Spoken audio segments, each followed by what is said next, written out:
Hello people, welcome to the stream.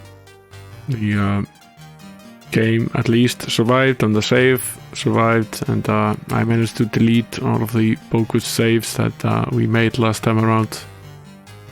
So now there's only one save, so when we load the game it automatically loads the game that we're actually playing, which is good.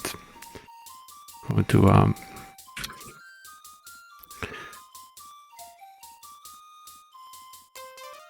okay. Very good, Amiga gamer. Well, I hope it doesn't come to that. I think it'll be fine, but we'll have to see.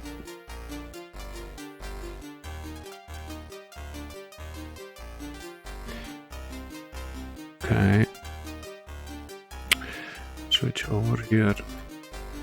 So jump over to the game cam.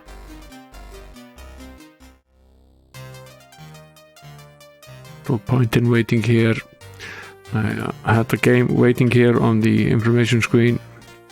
Hey DMX, welcome to the stream. And hey Archive and Amiga gamer and Akma the Lurker. Welcome to the stream, guys. Let's see. We were here. Okay, the plan was to venture out.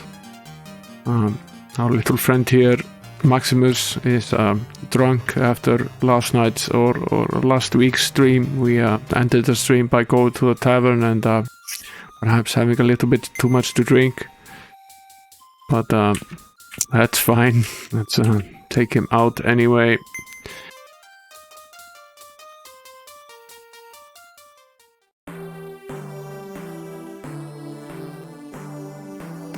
We run into goblins.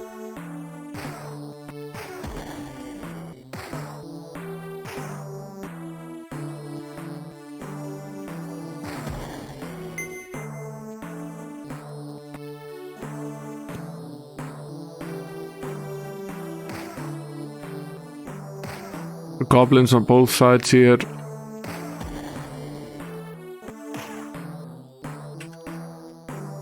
Plenty of them as well.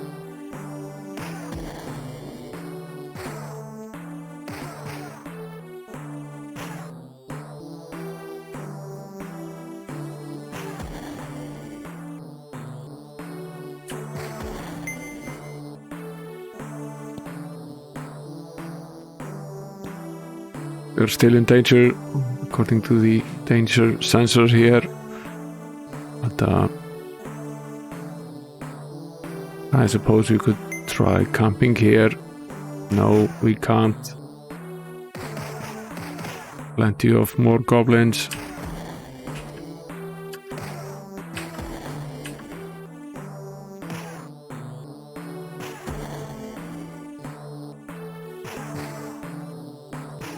Shoot them from afar as much as we can.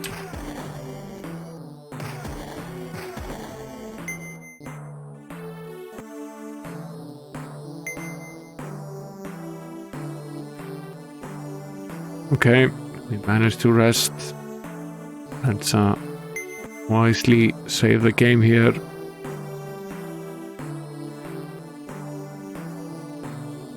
It is a welcome change from game number 2, not to have to go all the way back into town to save the game.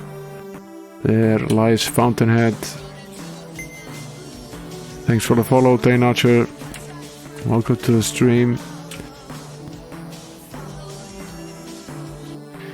I suppose we don't have the mountaineering skill yet, so we aren't capable of climbing these mountains. But there are more goblins.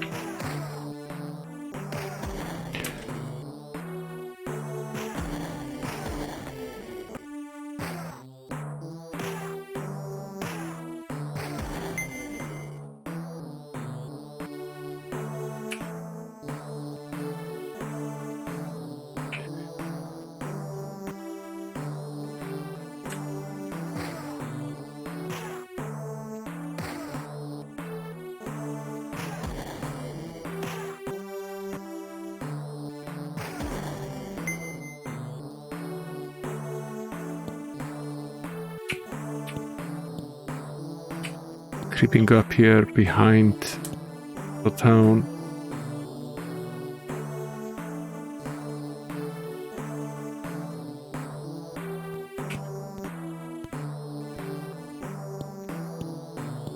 New nasties that we haven't seen before.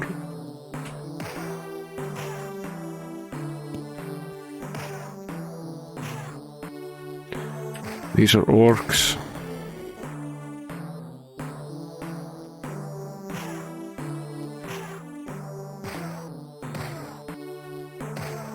Yeah, I'm Icelandic.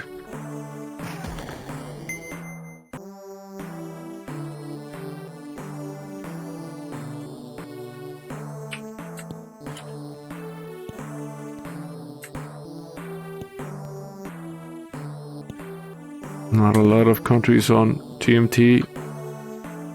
Very few actually.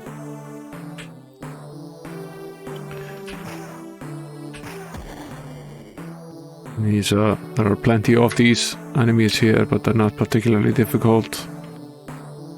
Yeah, we are Norwegians and Icelandic are very much both alike and very related. Green moss clings to the small stone wall. Drink from the well. Wow. Let's see. I barely trust this game, so the wise thing to do is to take a quick screenshot of a character and then have a little drink and see what actually changes. So let's have a sip. Your defensive skill has been magically augmented. Okay, at least it tells us. Hey, hello there, Gleeser. Long time no see. Welcome to part 2 of game number 3.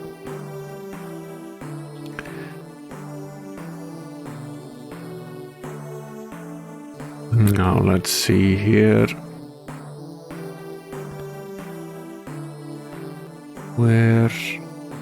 Okay, we have gained an enormous armor class value for all of the characters. It's good to know. Where were we here? We are an X4, Y7 in square A1 now. It's in something that actually makes sense. We actually start our life out in A1 instead of starting out in the middle of the map as we did in the previous game.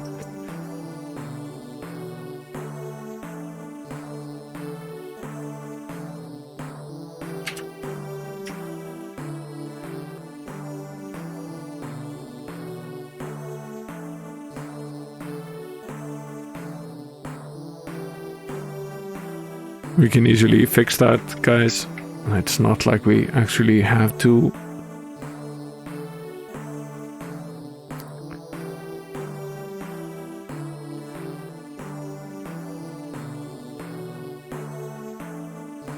Let's see. What we can easily do is we can turn down the drone. And we can turn up Pretzel.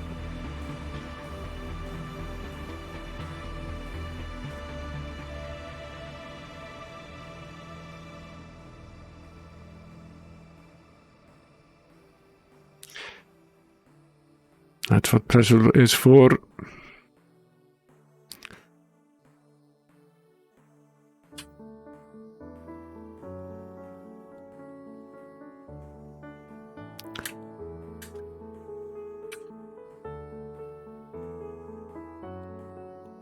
We won't get to hear won't hear as much of the well, what we could also potentially do is we could turn the music off in the game and leave the sound effects on. The fairly easy solution, and then we can turn up the game volume as well. And that way we will hear the wondrous explosions, but we won't have to listen to the music. So We hear the walking sound now. More of these orcs. Might have even turned up the volume a little bit too much here. Turn it down just a tad.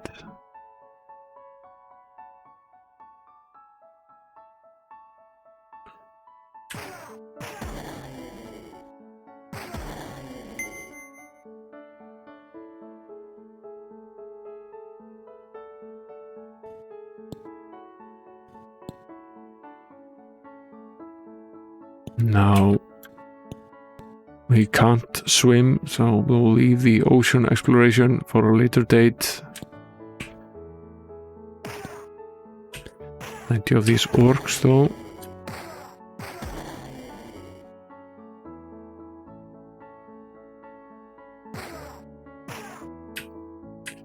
But of course, we still have the protection from the fountain, so we're actually well defended.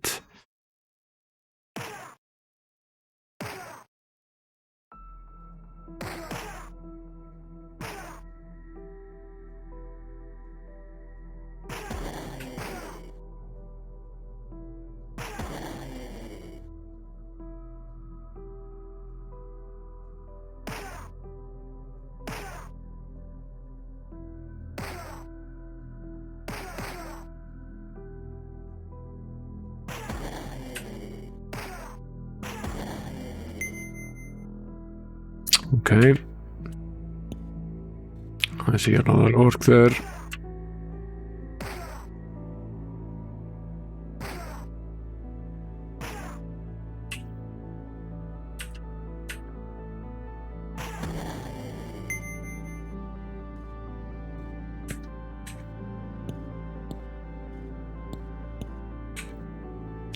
There's a caravan here. Let's save before we see what that's all about. A rain streak pilgrim's wagon barely stand on its four wheels, which inside you stumbled upon an orc or outpost. There are maps and plans written in indecipherable scratches on dried hides. Destroy everything. Yes, I believe we will. Splinters and wood chips fly as you hack the wagon and its contents to oblivion. The orcs will be forced to leave the area when they find their outpost destroyed, and order will once again return to the Hidden Valley. We gain some 5,000 experience and some new items as well as 5,000 gold. It's potentially quite useful for us.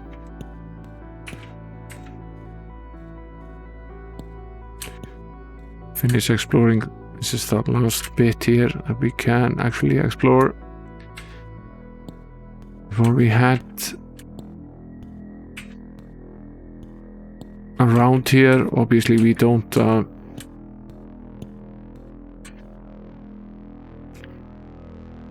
we left the map area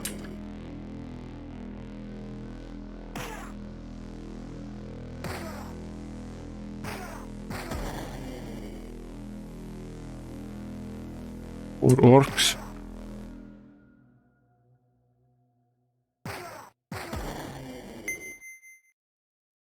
Where are we? We are now in A2.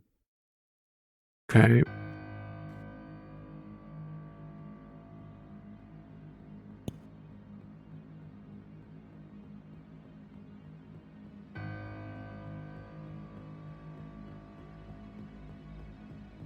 Yeah, it immediately approved. We can see behind the mountains here that there is some fun and games waiting for us on the other side, but we don't have the correct skills yet. We'll have to learn them before continuing. Let's stick to square A1 before we venture out to A2. We'll finish this site here.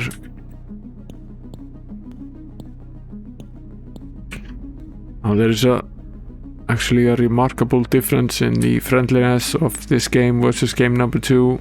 even though there isn't all that long between them.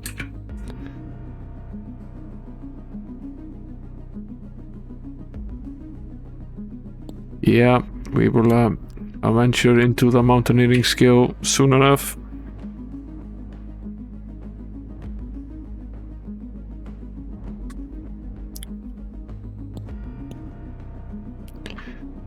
We explored.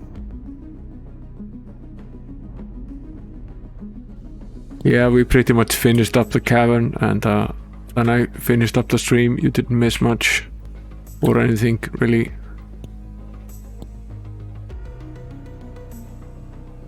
I mostly just when we had finished the cavern, we went to get some food at the tavern, and we trained up a little bit, and that was basically it.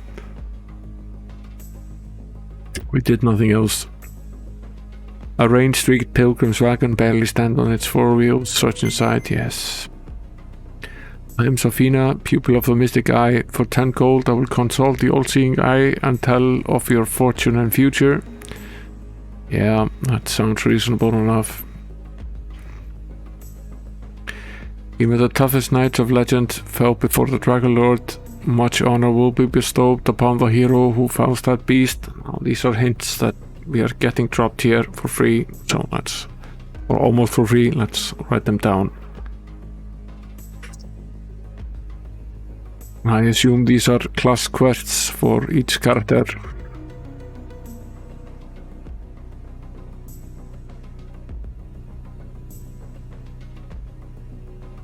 And toughest knight.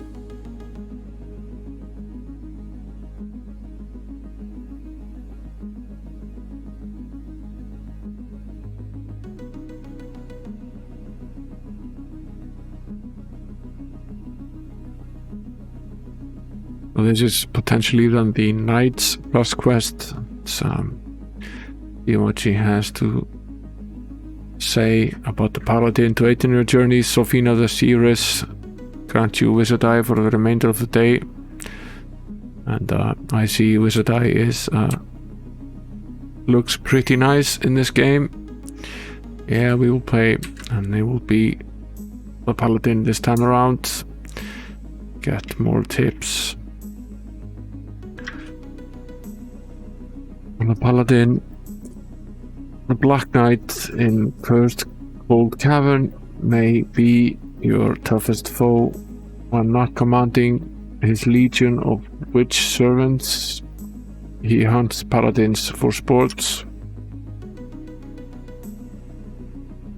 Doesn't sound nice. Looks like a bit of an asshole. That's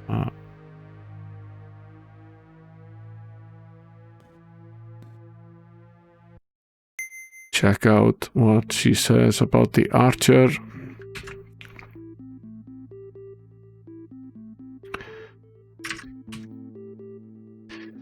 Your shots will always be true. Don't ignore the magical nature of your training. Spells are stronger than your bow in close combat. Yeah. That's potentially true. We already knew this from our encounters with the second game. Let's see what she says about the robber.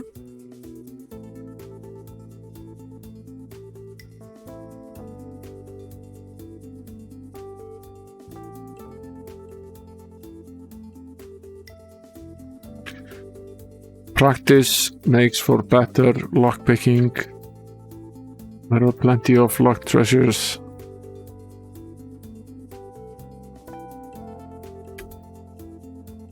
For you to sharpen your skills upon. Is that the truth?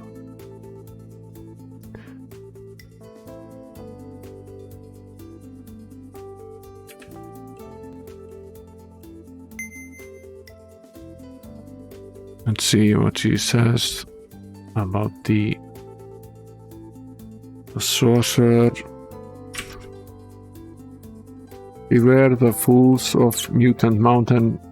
They particularly despise sorcerers.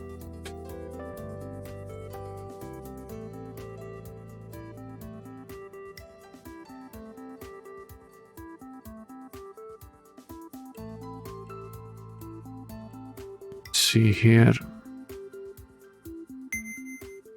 Now for the final one, the cleric. Let's see what he says about the cleric.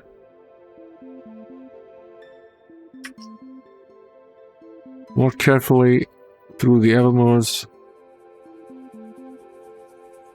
The trees will seek to destroy you. Okay.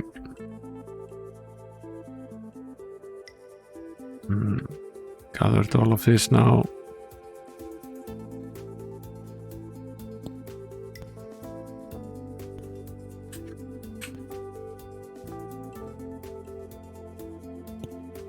Another wagon here. A rain-streaked pilgrim's wagon barely stands on its four wheels. Search inside. Yeah, there was this discussion on Twitter about the arenas and not being able to have too many fights there. We'll skip it unless for the Triple Crown battles if we need that. Friends, allow me to share with you my my special creation. Tis a magical elixir that is guaranteed to give you strength for the battle. I ask a mere 100 gold for a bottle of my liquid strength. Would you be interested in buying? Yeah, why not? Might potion. We have some company.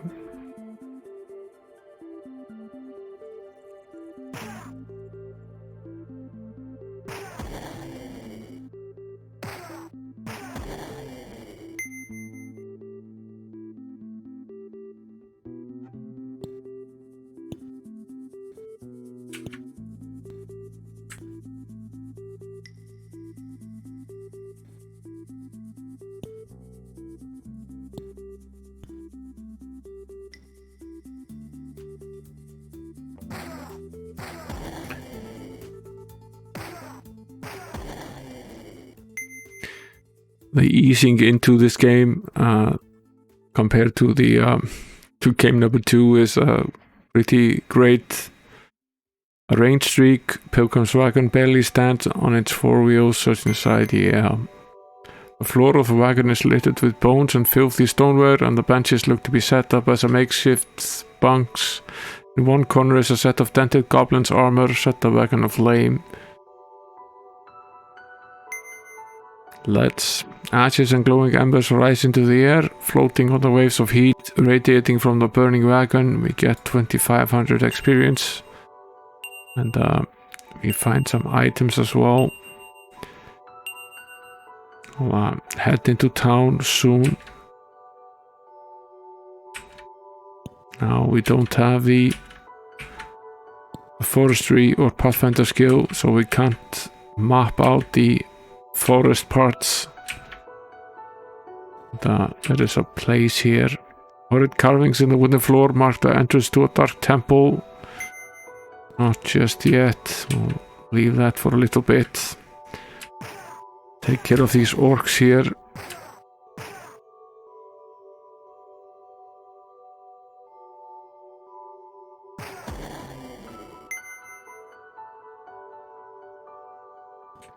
Yeah, you can have all of this thick accent, as much of it as you want.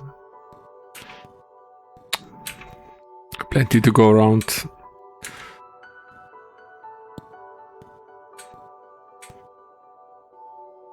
Mine is potentially not the worst though, but it does come with the territory. We have terrible accents. It's the pretty strong pronunciation. That I already know, not this square. Yeah, I think Gleeser played the Genesis version. It seems that the Genesis version was quite popular. I was surprised to find that there is no Genesis version of the third game.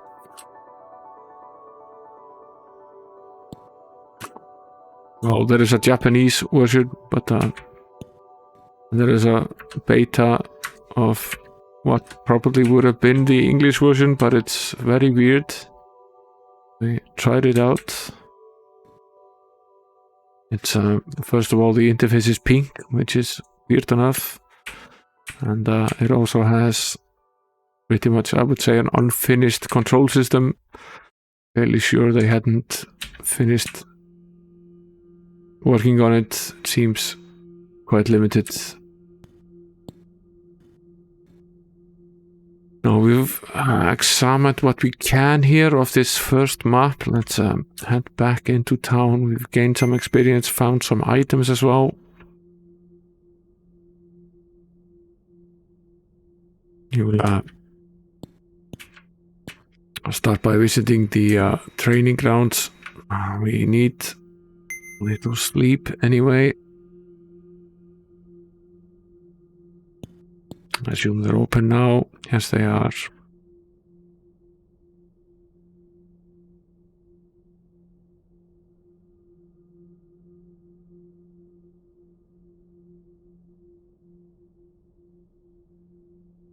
We are eligible here for level 7. Cunningham needs 11,000 for level 7. Williamtown needs 10,000. But Resurrectra is eligible for level 7.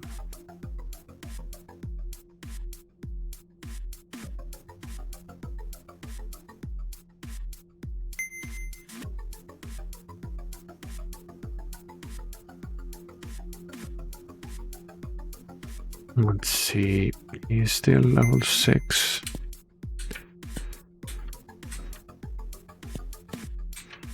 Let's go pay the blacksmith a visit here. I want to have him identify some of this stuff that we found. Stubby warrior stands proudly. Let's check this out. We have a wooden ring here. What does it do?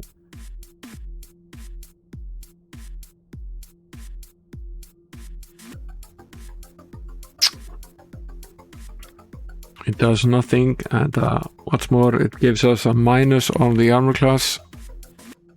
So I would say that's fairly negative. Let's sell it.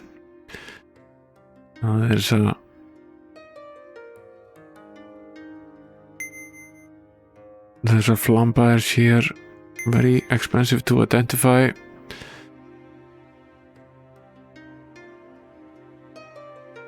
Does quite a bit of damage, but as I remember, it's a two-handed weapon.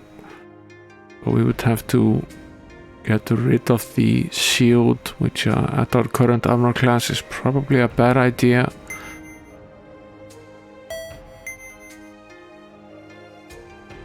This is a very basic saber. Let's sell it.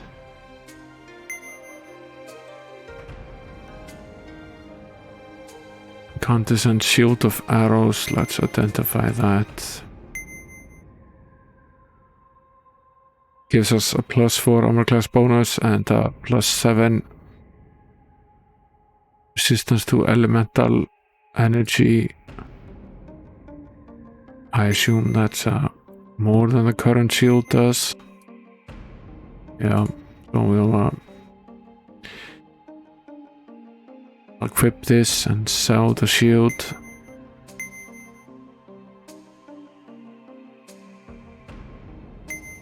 Let's identify this brass blade mail. It does give us a bonus of 6.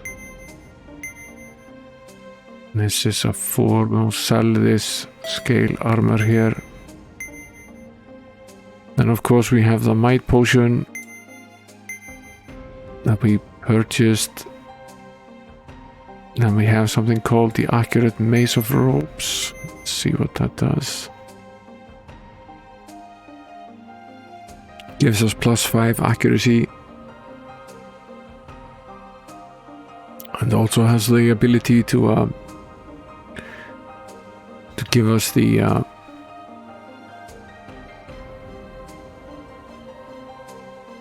give it to the archer.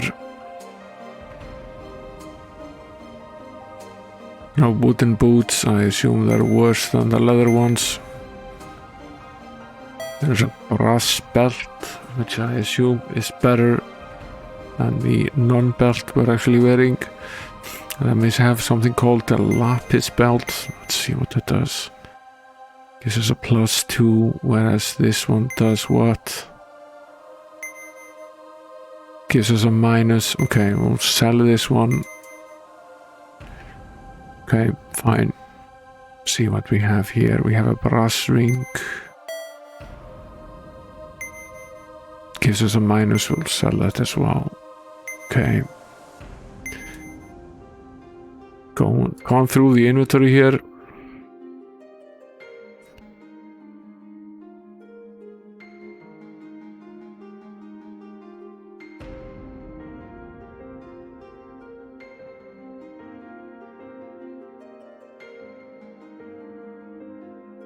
We need to equip some of these things here. We'll equip this incandescent and shield of arrows, the brass plate mail, and this belt. And that will bring our armor class up to 19, which is decent. Yeah, archer really could do with better armor. We'll remove this cudgel here and equip the accurate mace of ropes instead.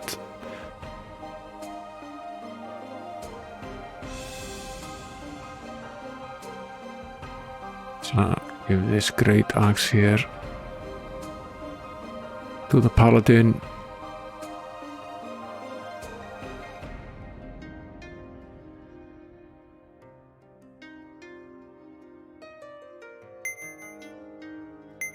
Okay, save for now. How are we doing on food? Should still be pretty good on food. 4 days of food. So head out again. Yes. Let's get out of here.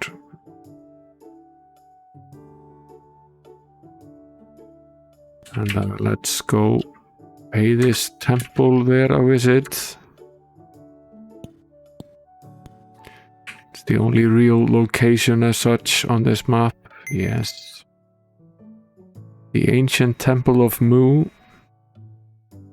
Ah, yes. The cow worshippers. Right. Need to cast a light here. It's a little bit of a nuisance not to have the ability to just do a single cast of a spell.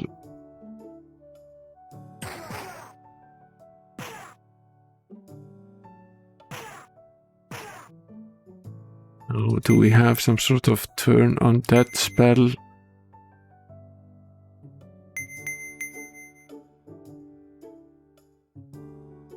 No, not seemingly at this point.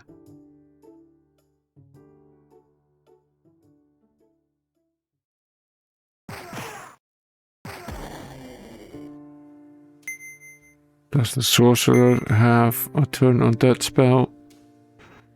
No, not either.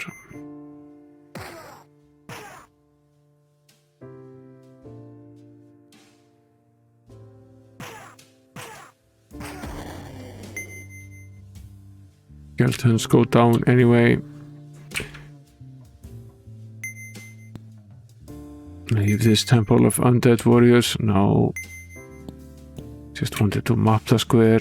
Sunken flesh hangs on the pile of bones. Examine the remains. Yes. Nothing but maggots. A broken skeleton lies on the floor. Take a closer look. Yes. The party found a light scroll. Do you wish to read it? Yes. Obviously, we already know a light spell.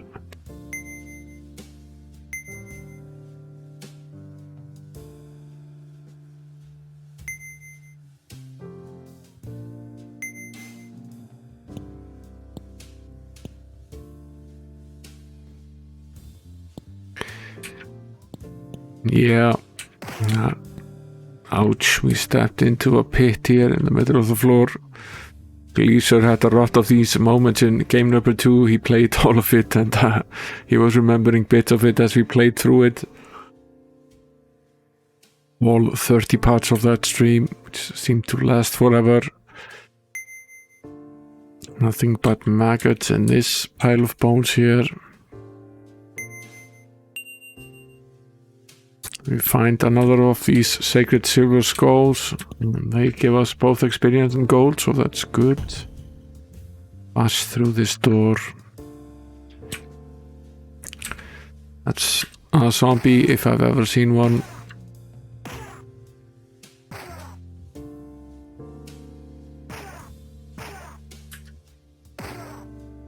And he's strong. Takes quite a bit of beating.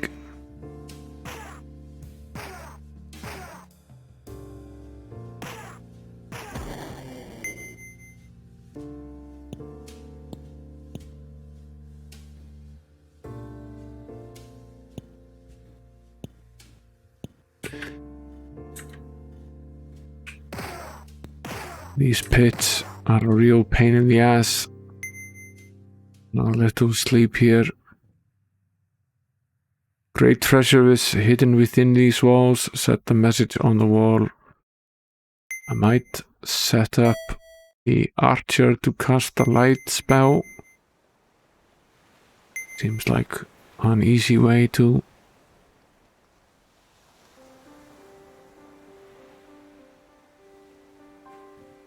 Now, instead of having to go through every wall and try to see if we can get through the wall, the game will now tell us if there's a hidden entrance somewhere, which is certainly a lot friendlier than the previous game was. We have a skeleton.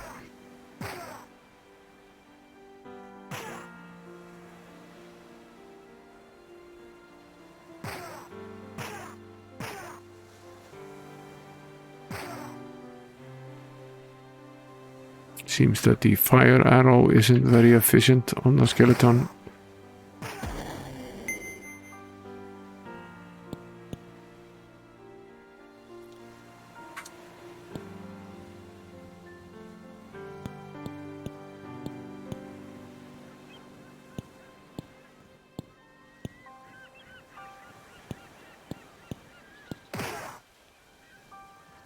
Well, that isn't very nice.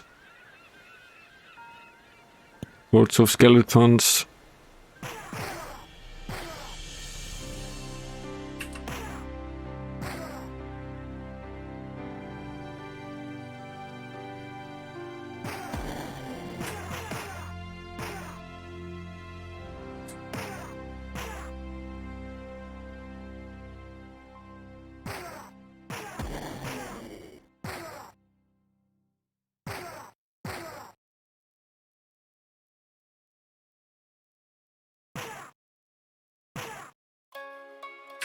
There are quite a few of these here. We need to be a little bit careful.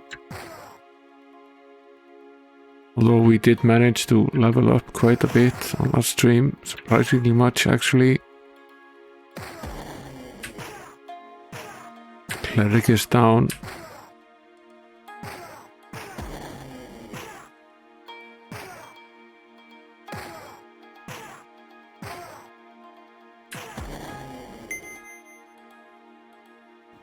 These monsters are giving up a lot of gems. We've gained more gems in these fights than I remember seeing in quite a while in the early parts of game number 2. Now, it's obvious that there is fun and games to be had here.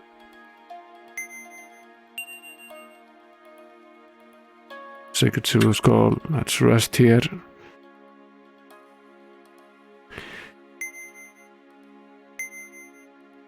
I seem the game hasn't relented on this strategy of having you lose hit points by stepping into some sort of trap. The second game did this a lot. Dancing skeletons are carved in the wooden chest. Try to open. Yes, we'll have the rubber. Pick the lock. We find 500 gold. That's a decent amount. Another pit. And another one here.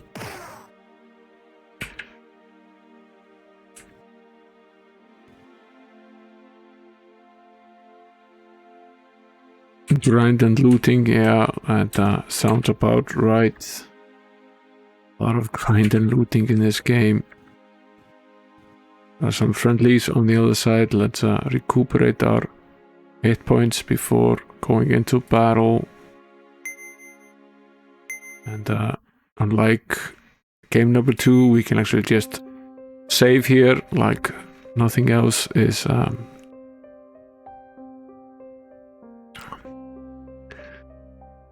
Just before going into battle, past this door, fight ourselves in a pretty big fight with all of these skeletons.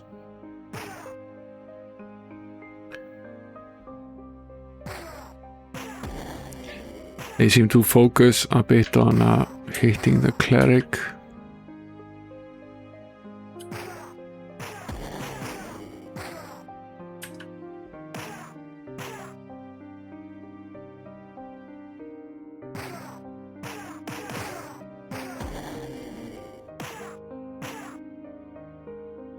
So we'll focus on having her heal herself here as long as we can. It's a fairly weak restoration spell, but we still have.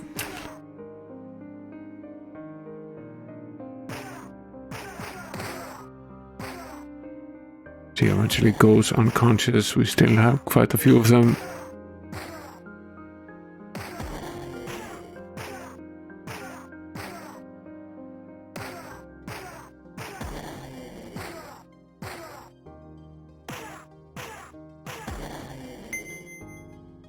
I go down eventually. Let's rest.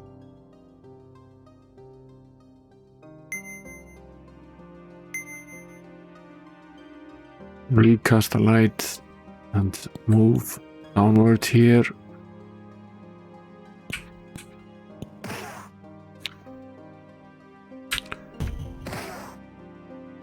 Oh, that hurt.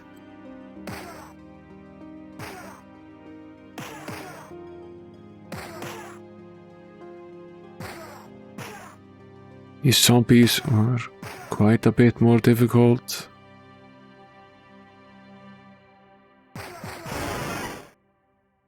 Obviously we are poisoned now. Or potentially diseased. Which will force us to go back to the temple. This is the most difficult fight here yet.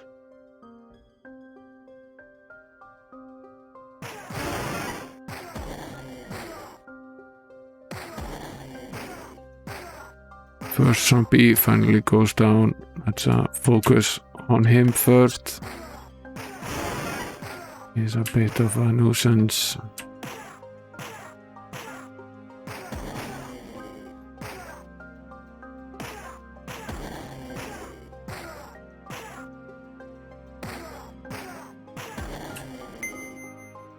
They go down eventually. Are we deceased here? Yes, we are. He's also unconscious. Being as they're deceased, they will only restore a part of their points here. Now this game acts very differently.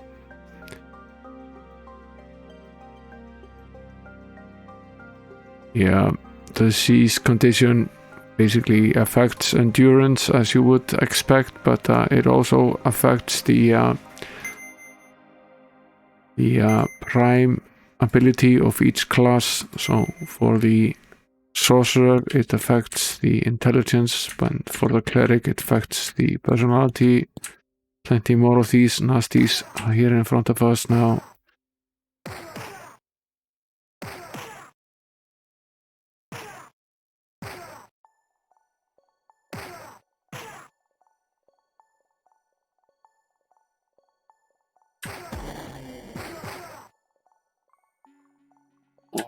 Zombies.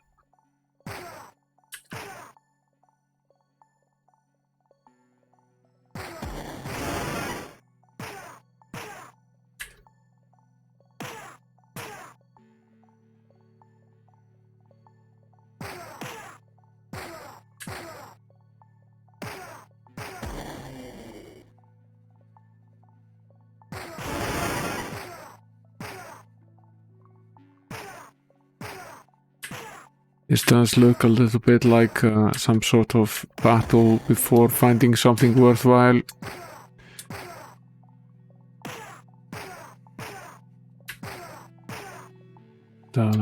We are taking some beating here.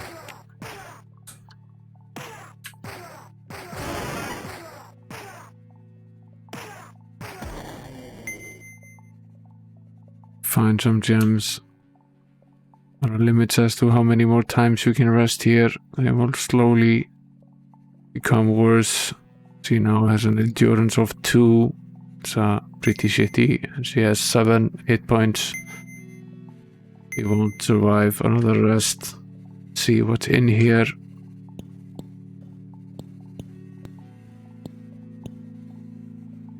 There's a huge area.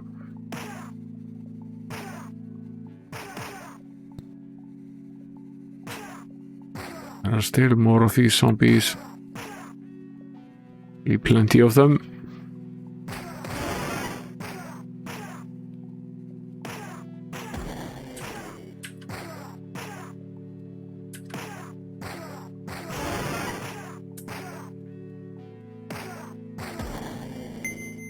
He goes down.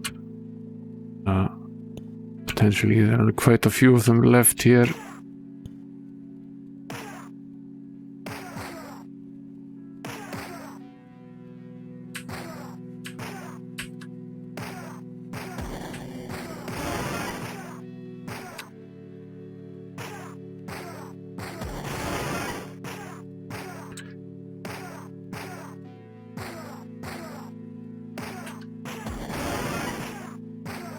Starting to look a little bit difficult for us here. Of course, if we go back, we have to start from scratch.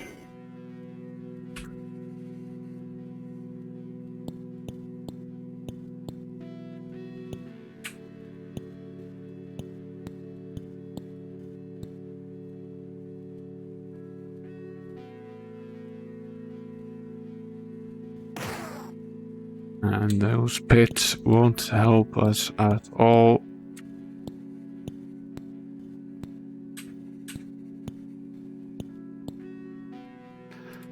In these bones here, turn undead scroll, that is very useful. Let's see if we can actually rest. No, can't. Fine.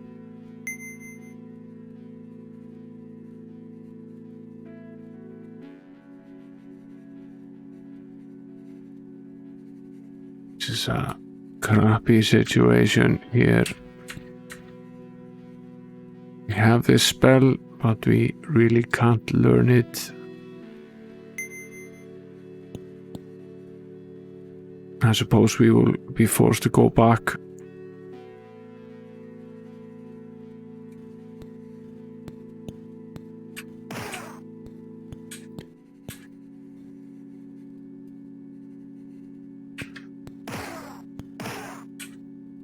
Hope we don't die on our way back out of this mess.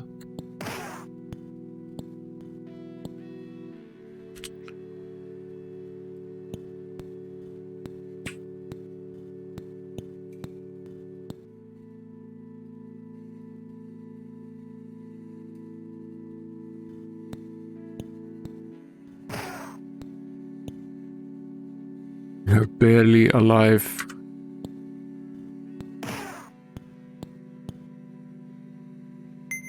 Yeah, I'll leave the temple here. One character still breathing.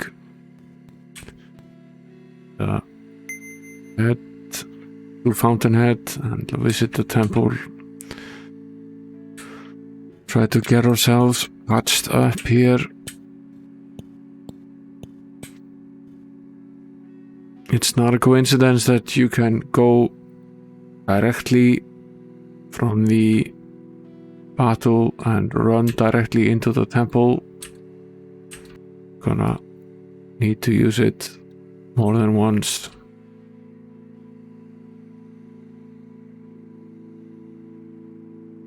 We're okay now.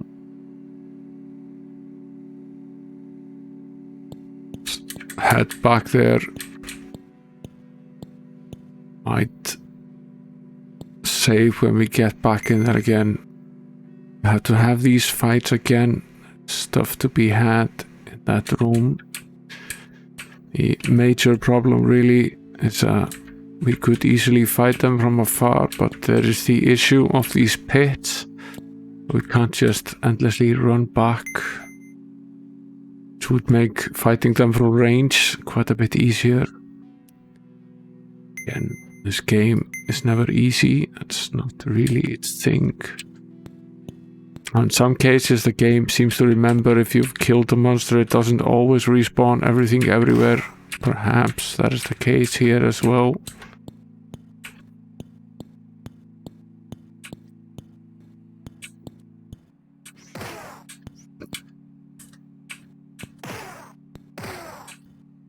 Rest, recuperate after all of these pits. Good night, D-Max. Well, thanks for coming to the stream. Sleep well.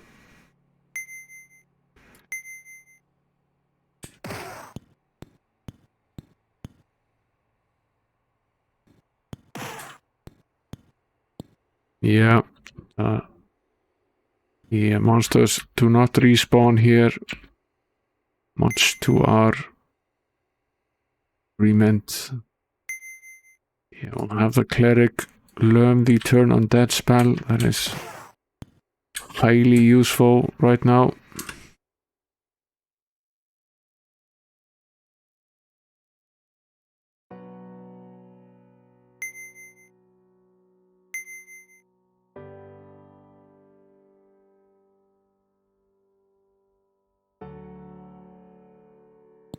Overpowered is good and rare in these games.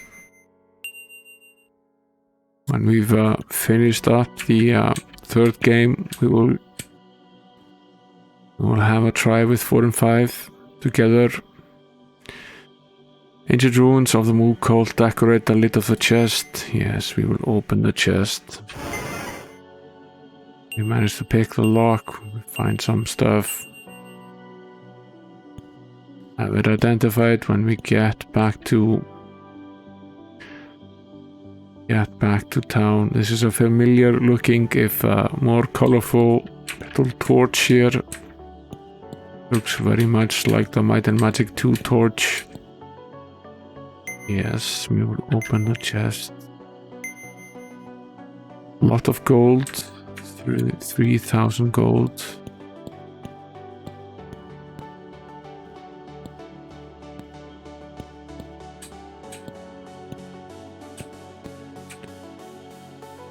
Yes. We pick the lock here. We find 100 gems and 83 gold.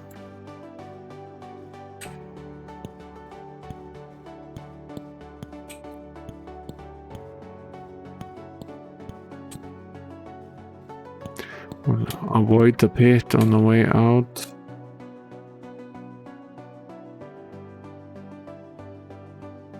Now, this temple is obviously more than one map unit.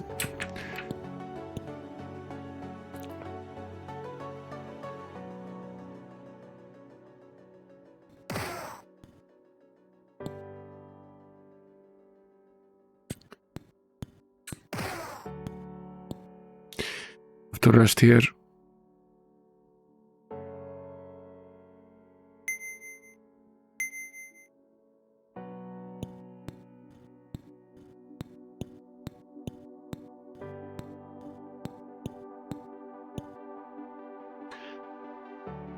Okay, let's explore this side of the corridor here. Yeah, that makes sense.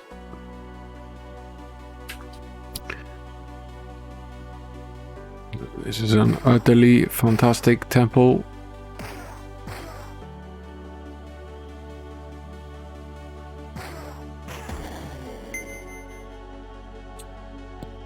We forgot to use our new spell here, which might potentially have been useful. It's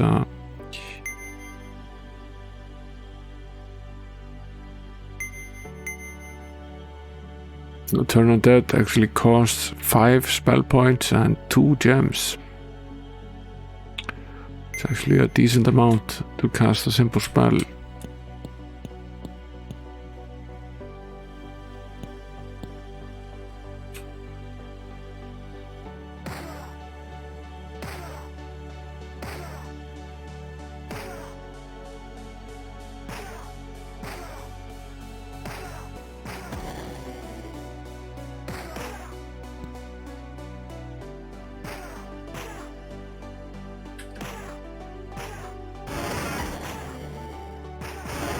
But it's also quite powerful because it doesn't prevent us from getting diseased unknowingly enough. Still are able to continue for a bit here. It's in these bones. A suppressed poison skull is quite useful. I think we already learned it though. Another pit. Finish this direction before we head.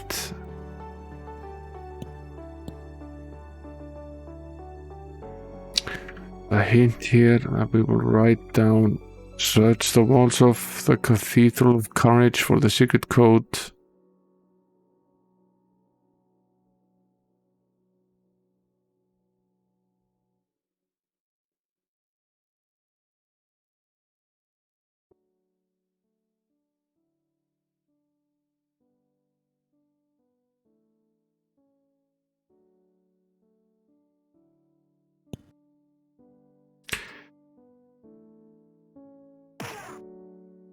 There's another skeleton.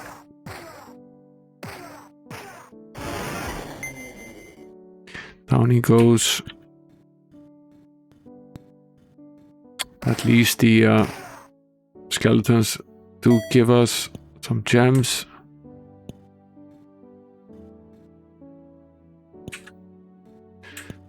Trying to not rest as much as we potentially need to do. We are already deceased, so resting will only have a limited number of times you can actually rest. Come here.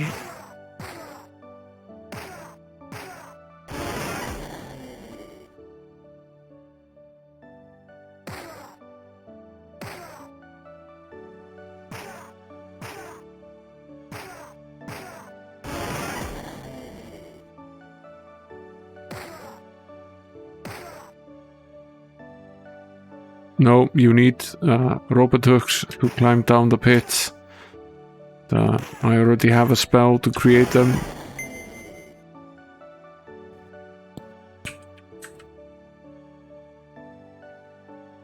But yeah, you are correct. That's different from the first game or second game. That wasn't really part of the second game at all.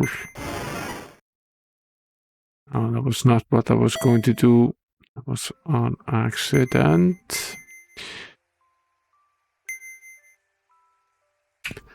That, however, was what I was going to do. Let's shoot down these skeletons here.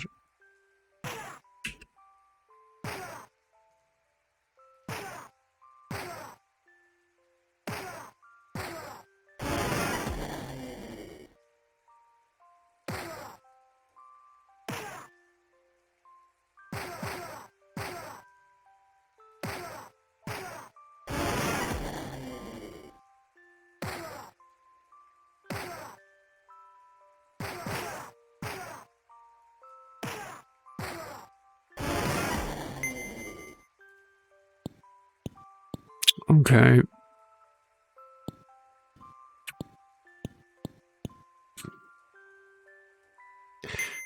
There's another chest here. You find some stuff. And another chest. Quite a bit of treasures here.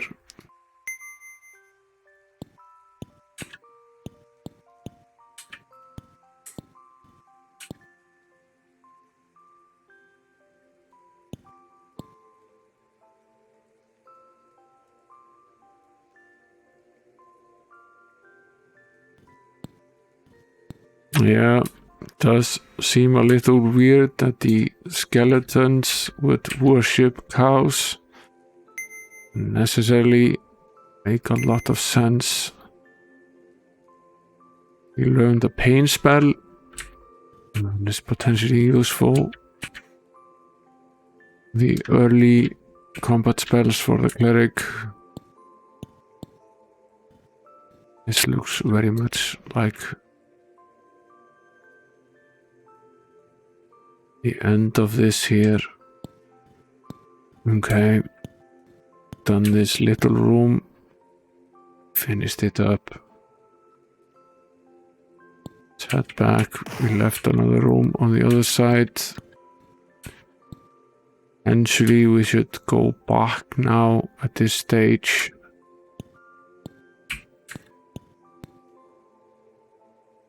How badly damaged are we? Still quite okay. Let's continue for a bit.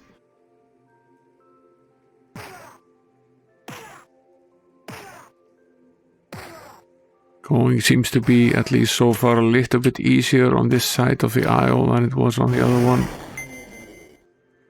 Then again, of course, obviously we have the turn on dead spell now, which is useful.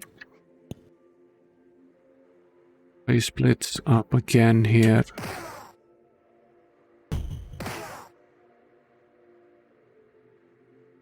Need to move forward.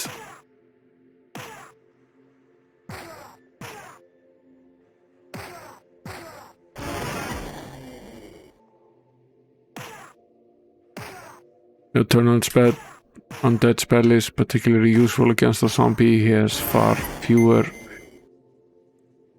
much more hit points than the skeleton.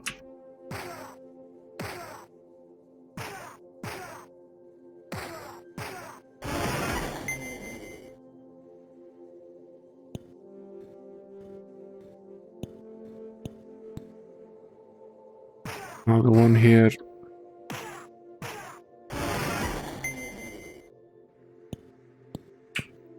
It's a net plus. If we use the turn on dead spell once and we get 6 gems for killing him, that's a net plus of 4 gems. Suppress disease, that is highly useful at exactly this moment in time. Let's see if we can actually cast it.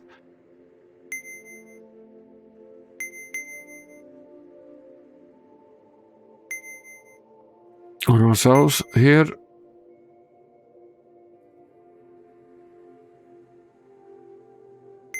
And potentially then rest. Where are we? We're still deceased, but we're doing a lot better. Cast it again.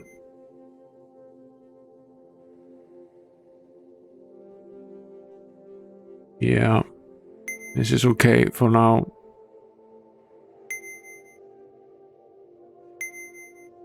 Change the spell so we don't actually cast Suppress Disease in combat. That would not really be all that useful. So change it back to Turn Undead. The spell of the day.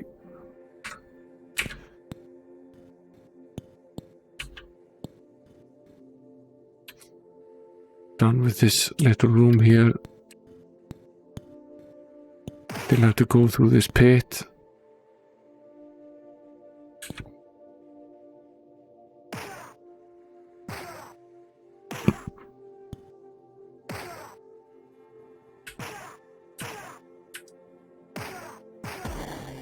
Down he goes. Let's write down this little message here. Evil things lurk in the dungeon of Whiteshield.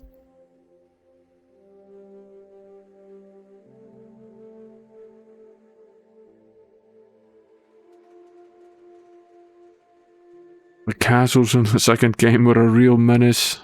Particularly the dungeons and the castles. They were very difficult.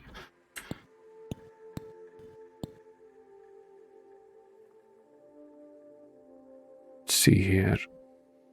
Come here, you skeleton thing. Let's finish this.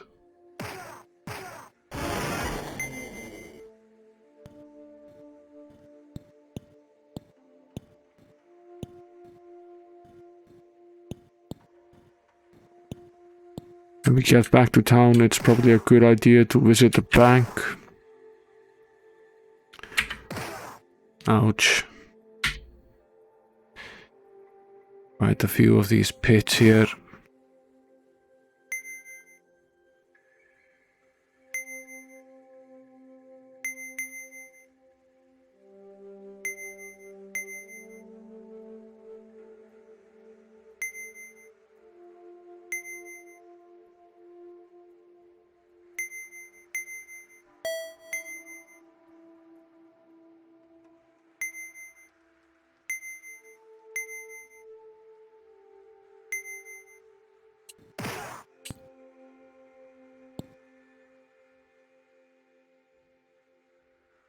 Nice little warning message here on the wall. Those who challenge the cleric of Moo shall perish.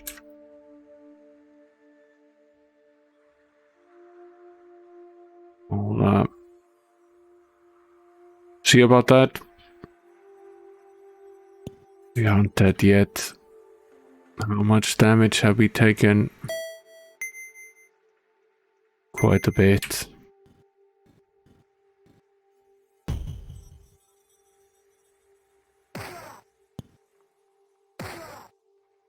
See where we get with these assholes here.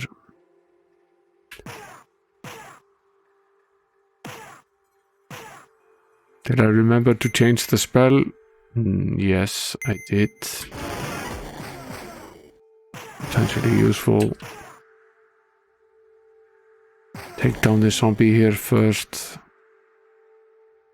Take down this skeleton, he's easy enough to handle. Okay.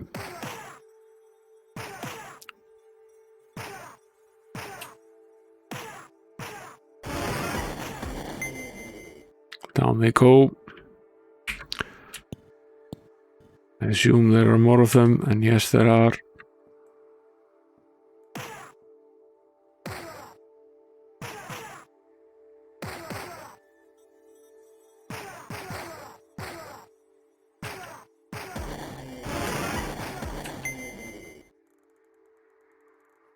Down they go anyway. Now that's the cleric of Moo, I assume.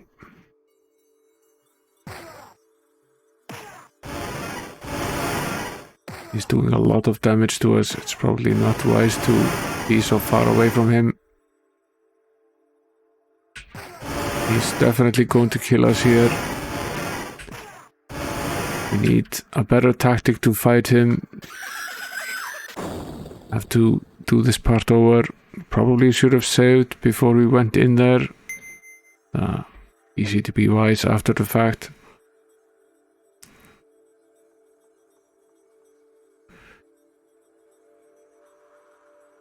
I think this is the first time we've died tonight, which is saying something. Did we save after we I thought we saved after we got out of the temple. But apparently that did not quite take. So we're back here again. We need to find our way. Try to get out here without dying. again.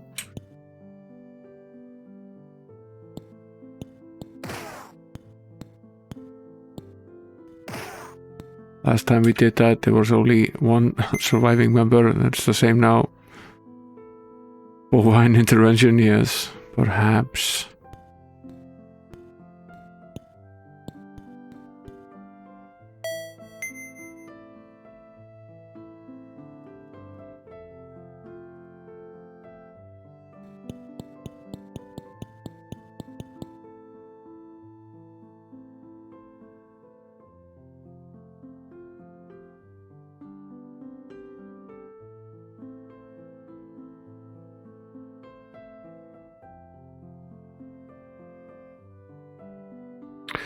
Let's rest up here and save again. I'm fairly sure that we did save. Almost certain that we did save. Which is potentially bad news. Let's see. Try loading.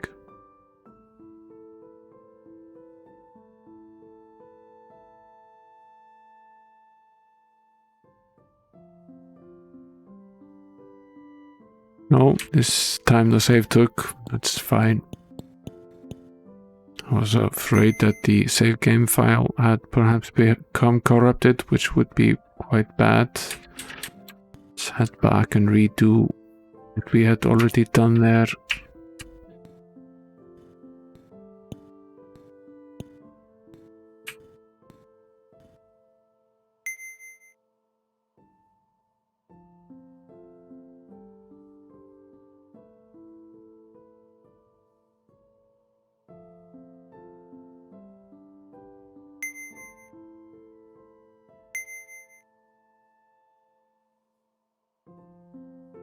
Had we already found the spell here? No, we had not. That was the first task, to head there and get the spell. So let's do that right now.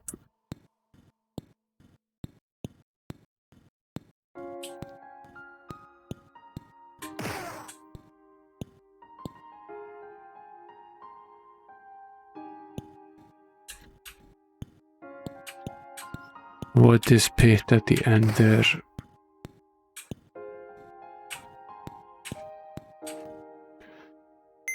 Yes, yes, yes. So, change spells here. Okay. So, finish up these chests as well.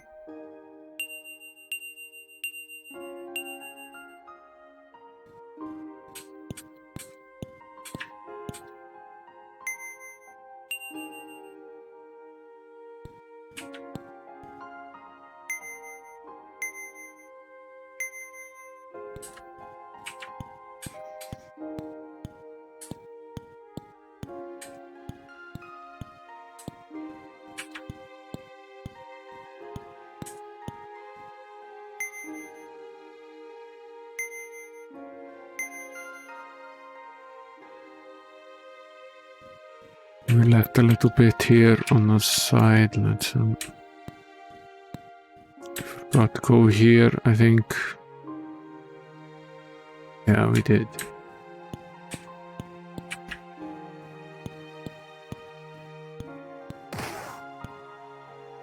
Have to rest here.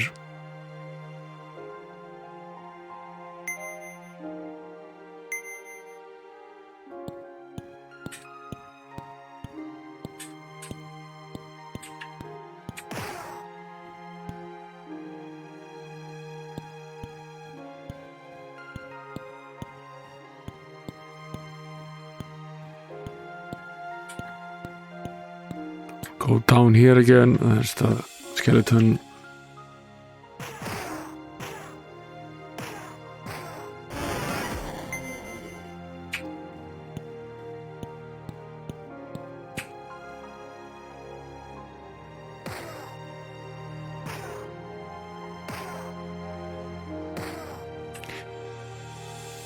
Yeah, I want to save when we're a little bit further along here. Might really don't want to get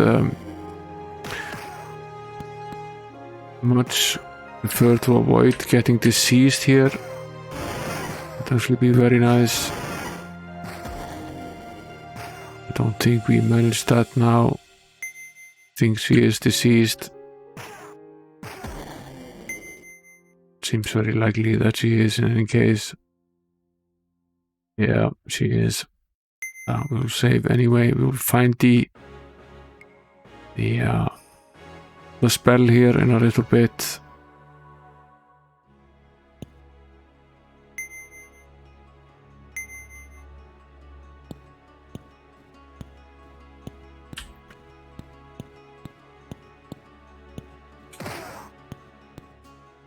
Finish this little. Where are we now? We went the wrong way. We went back instead of going forward.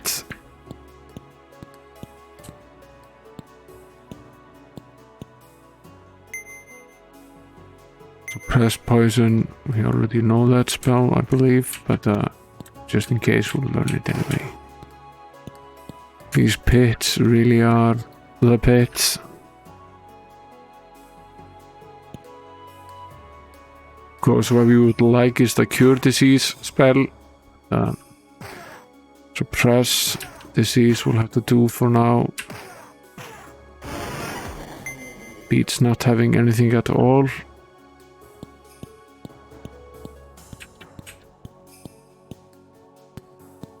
Now, we'll go here. Actually, we have to rest here. We don't kill the paladin.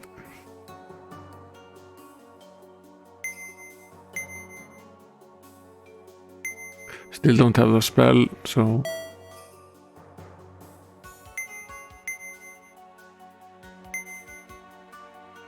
And we have still to bash this door.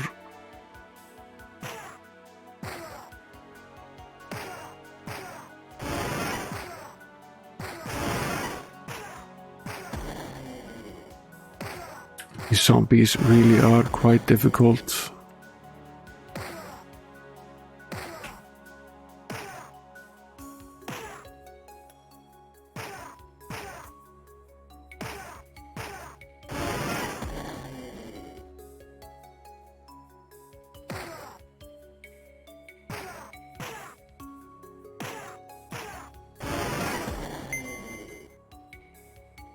Let's go in here.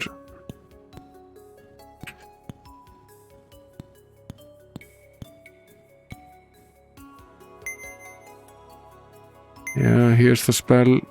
We'll learn it. And then I think the wise thing to do is to go back. We've done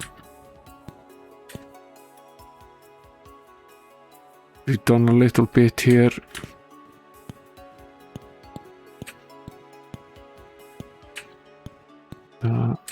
We need to be in perfect condition to go for the last fights.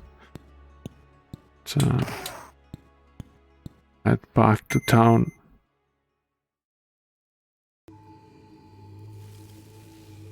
Oh, this game isn't quite as bit much of a troll as the first game, in the sense that when you fall down a trap, when you're already injured or even unconscious,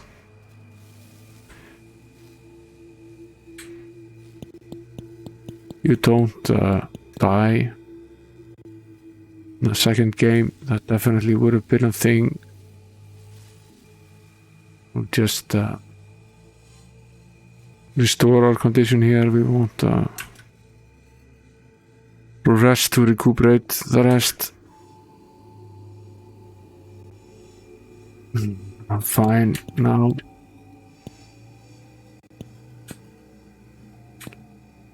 That's training grounds are closed. Potentially the guild is open. Let's see if there are any spells to learn. I don't think there are. Yes.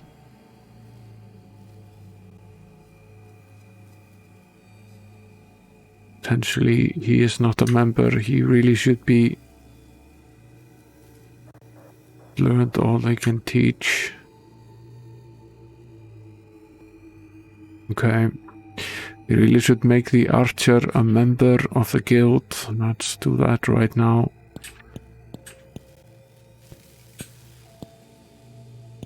That was an interesting glitch.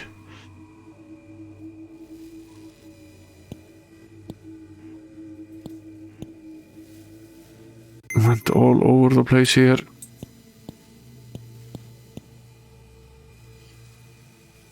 Yeah.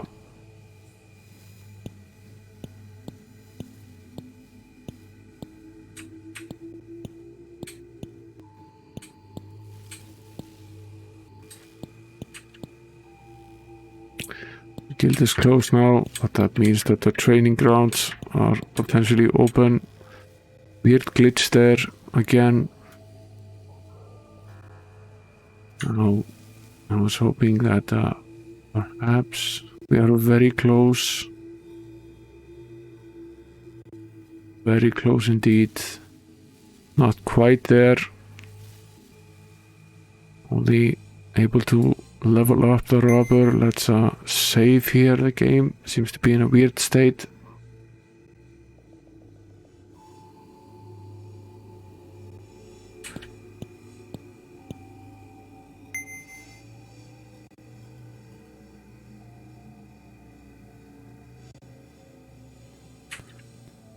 Let's go visit the Ancient Temple of Moo again.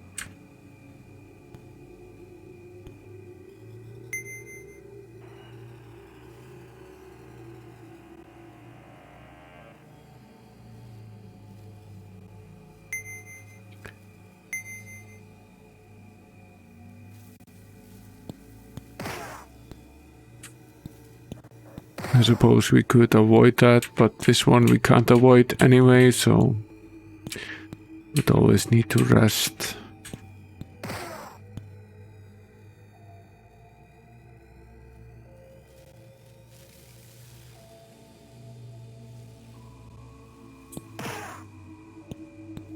I'm right in the rest of this was a dead end, right? Let's check it out. Seem to remember that being the case, but let's be sure. No, it's not. There's something in here as well.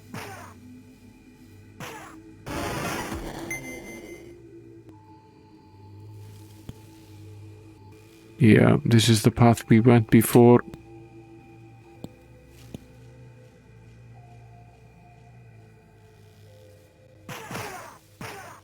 The Ancient Cleric of Moo was on the left side. I think we took the left side last time around. Let's go to the right now.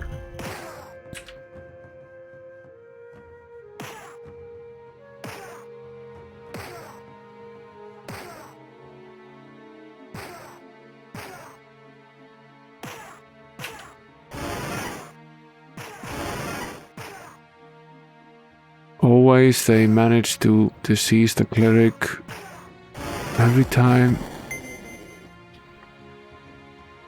This time around we can cast the suppress disease spell pretty much immediately, so that's potentially good.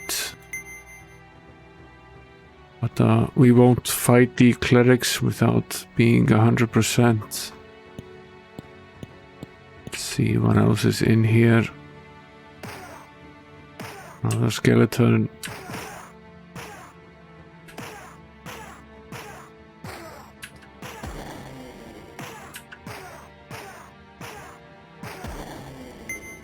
Yeah, easy enough without the spell even.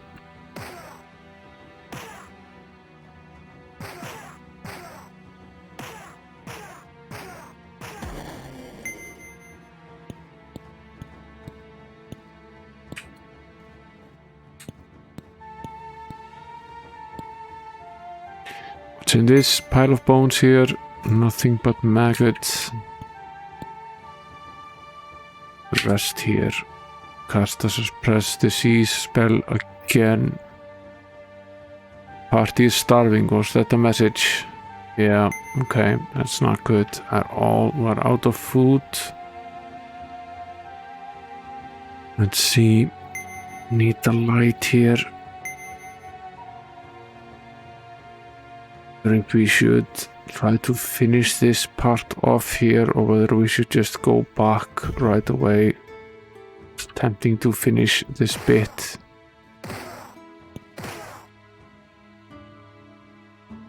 Hidden wall here. This will almost certainly kill us.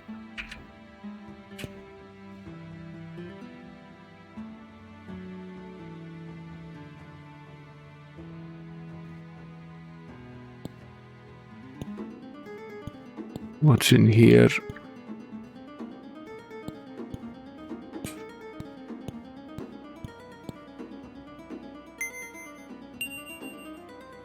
Another sacred silver skull. There is something in the center of the room as well. Want a silence skull. Obviously can't use it with the cleric. The statue of fire mana, mascot of Moo. The plate reads, those with courage and strength to find this place have proven themselves worthy of the title. Crusader, okay.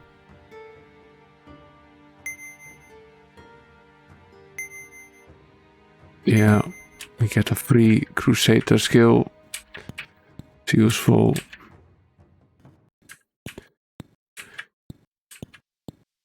Do we have any food at all? No, we don't. Okay, the silence spell is in here. We will have to grab it another time. Let's see if we can actually still get out without dying. It's going to be very, very close. I don't think we will. It's at least one more pit.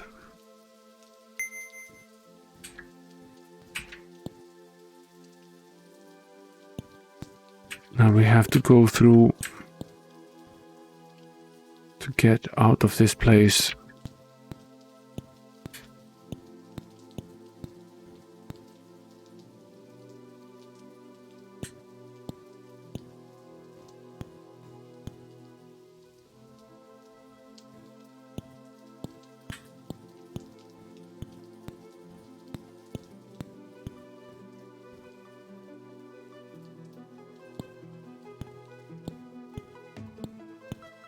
Somehow the robber seems to be somewhat immune to the pit.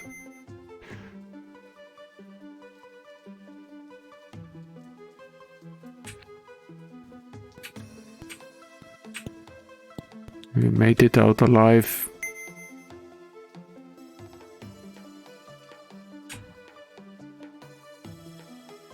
Let's visit the tavern. Buy some food. Food, yes.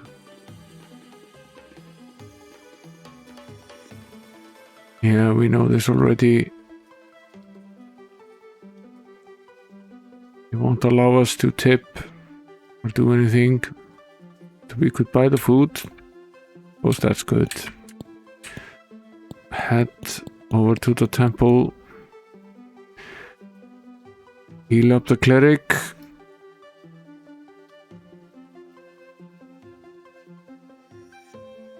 And the rest of the party.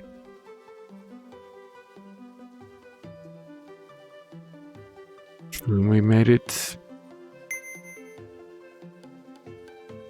Save right now. Let's go and identify some of the things that we found here. Potentially we can armor up a little bit. The blacksmiths should be open right now. It is inventory. We need to fix this plate mail. It's broken.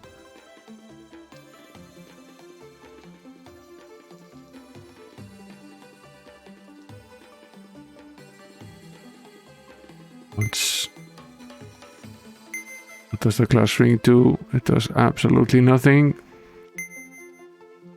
What does this whistle do? It casts the light spell. And we have a bronze longsword, which does very little. Another sacred silver skull. It's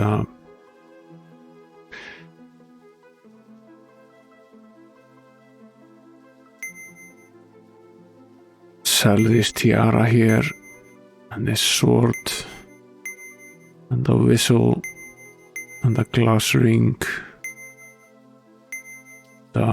We'll take the 3 skulls to the skullmaster guy. He's collecting them.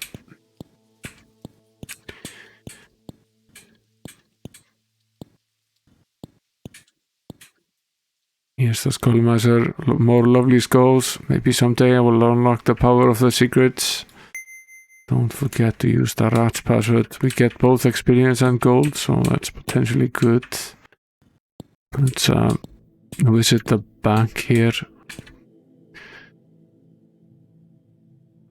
Yes, you can help us a little bit. Let's deposit here. Deposit some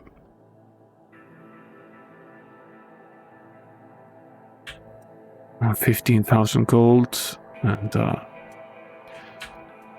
300 gems at least. It's a good idea to not carry too much of this around. We got caught in the first game quite a few times where we ended up having gold or gems or both stolen from us, which is always meant that we had to restore. Now we can train up. That will basically be the last thing we do before leaving town. Gain some experience here. We were very close to leveling up to level 7. We are eligible for level 7. Most of the characters.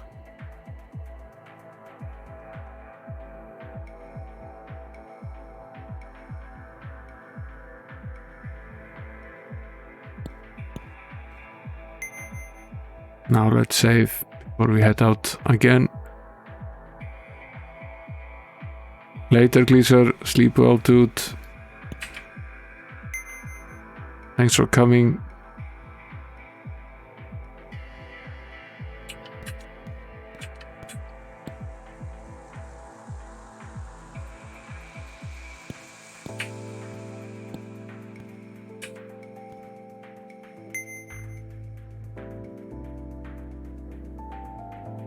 Ancient Temple here again. Cast a light. We left the silence spell, so potentially we need to go get that now. So we can avoid this pit. Not this one, unless... Do we perhaps have a jump spell? No, not yet. One of my favorite spells in the game, the jump spell. I assume there is such a thing in the game that we just haven't gotten to it yet. We will get there. See.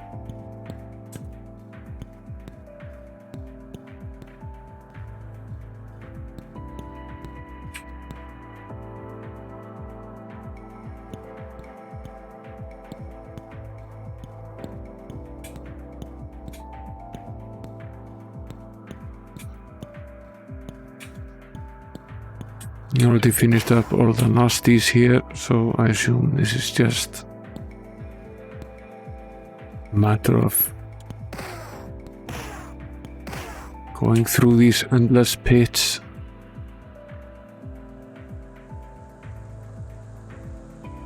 At least we have food and we are deceased, so one character, right one. We already, I think everybody gained the Crusader skill. Yeah, we did. Of the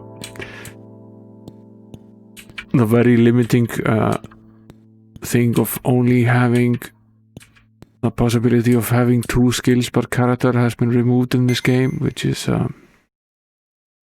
quite useful. We learned the silence spell, which is quite useful.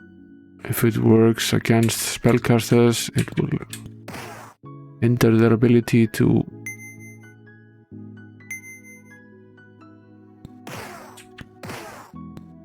cast spells.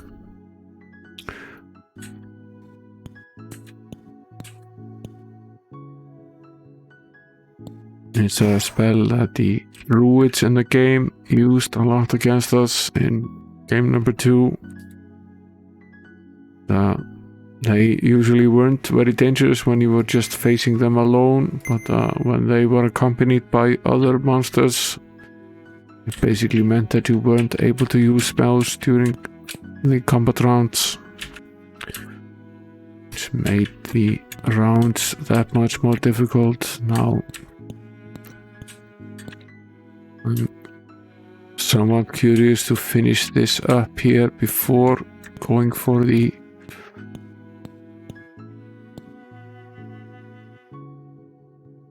not sure whether we finish this up here.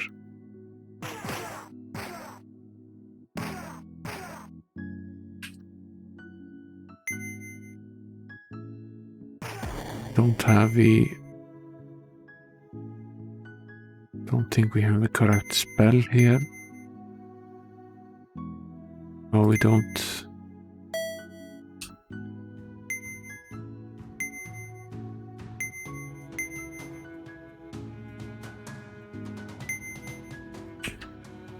This is the correct one.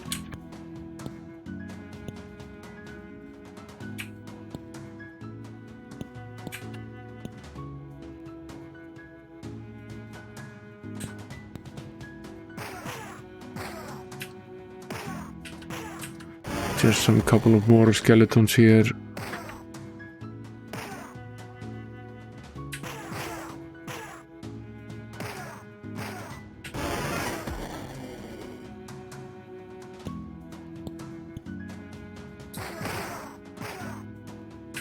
I think we'll just fight them here.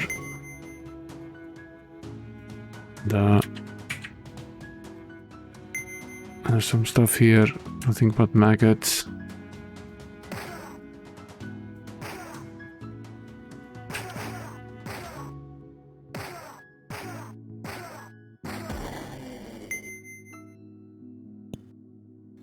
We might rest here now. Operate a little bit.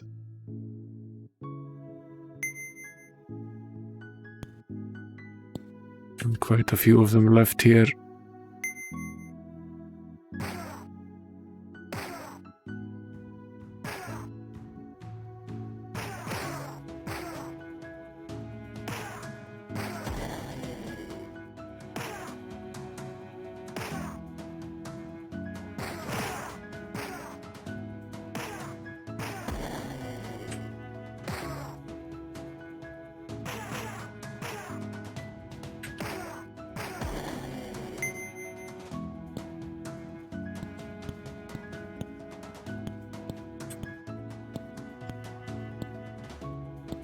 Finished exploring this basically, and there's nothing left but to open the chests.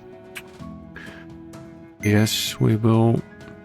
A rubber do it. Want a longbow and a dagger and a shield. To take a look at these items when we get back. There's another chest here. And the rubber use this one as well. 1,000 gold. And the pain scroll. Learn that spell. Okay. I think we've completed this room here now. Yes, we have.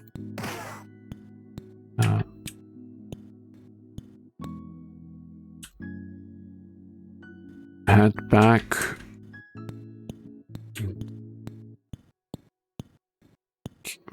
Get ourselves to the clerics of Moo before saving the game.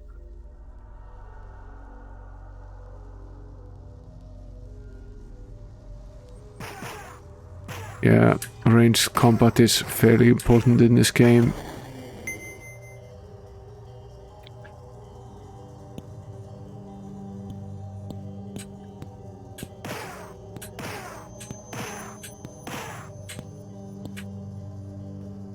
This is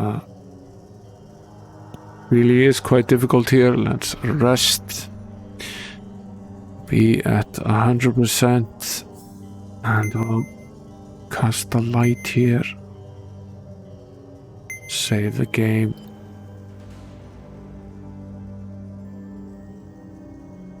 Now it is not wise, as we found out earlier, that to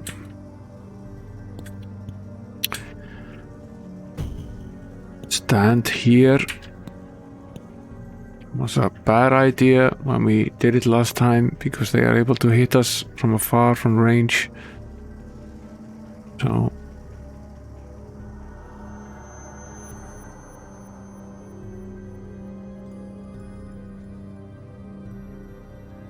come here, yes. Let's hope they don't get us all diseased. Of course they do. Bunch of assholes. They die anyway. Let's eventually we can cast a suppress disease spell here right now. Then change the turn on dead spell. Then rest. And then face the cleric.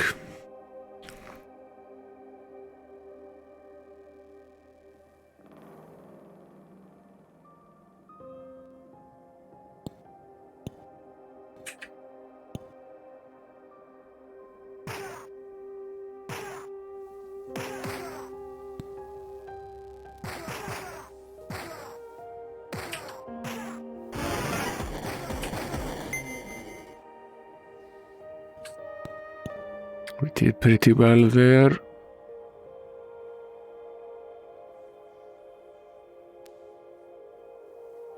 Obviously, she is still deceased.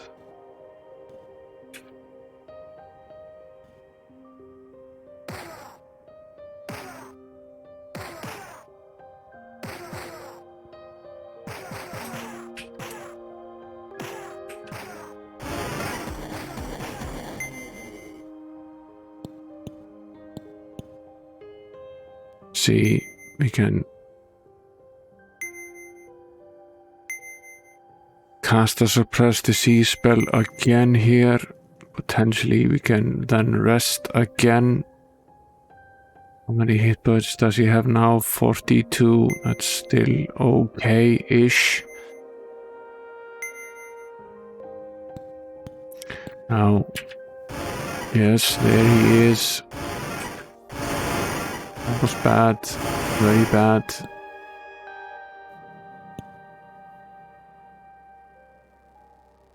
That was quite bad.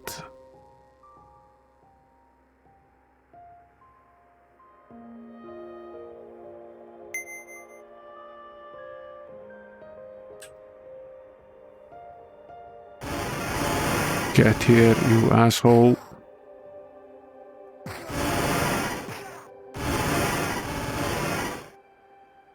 Wiped us out here. Let's say load the game again. He did manage to hit us like 3 or 4 times before we even got a shot in, so that's very bad. We can get in line, but we really need to step out of the line as soon as possible so it doesn't hit us. We can't go square forward. Needs a little cunning.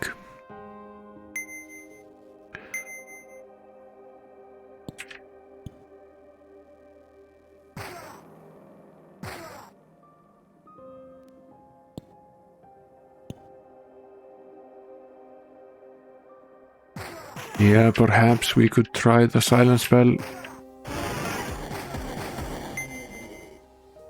We still need to fight these damn skeletons first.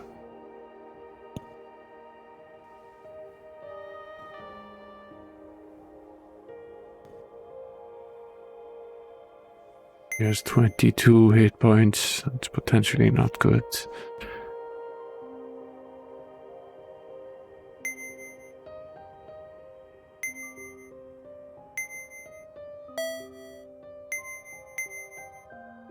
Let's rest.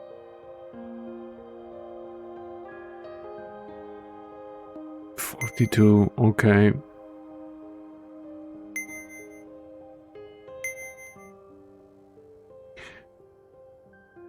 The ancient cleric is probably not undead, so the turn undead spell won't do anything on him. So potentially that is a good idea to try the silence spell.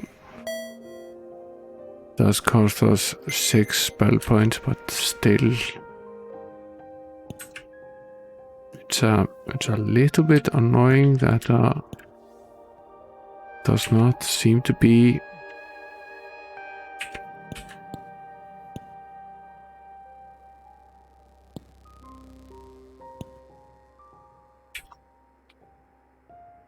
keyboard shortcut for going directly in this direction. You can do it using the mouse.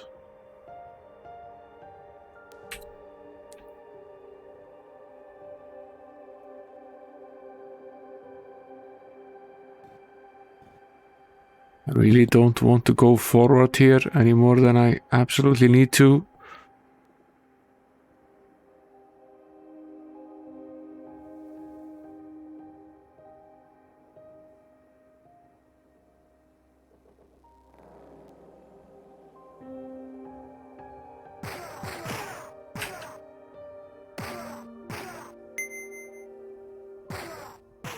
Silence spell obviously does nothing against the skeletons at all.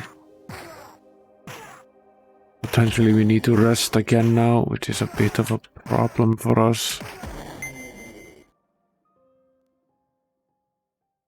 Hello there, Ash. Welcome to the stream. We are in the Temple of Moo, fighting some nasty clerics. I'm good. Yeah, we had a pretty good day. The kids got to invite some of their friends from kindergarten over here. And, they all went into the hot tub. They basically fell asleep in 2 minutes. Earlier, they were very tired. So now we are in a position where they announced today that we are back to a limit of 20 people for gatherings, and that probably means that I'm working from home for the foreseeable future, at least for a good while now. The daycare the kindergarten will remain open, which is a good thing. Potentially the last chance we had to have these kids over, and the third wave of the disease that's going on here has been tough on us. Oh, this guy is a real pain in the ass. That's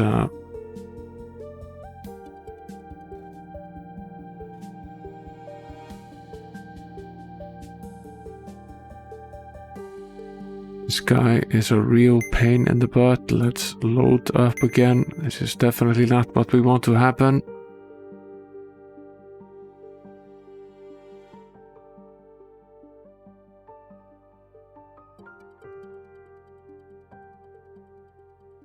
Yeah, you can stay in the hot tub for like maybe an hour and a half maybe. If you stay too long, your blood pressure drops and you start to feel a little faint. It is not great at all.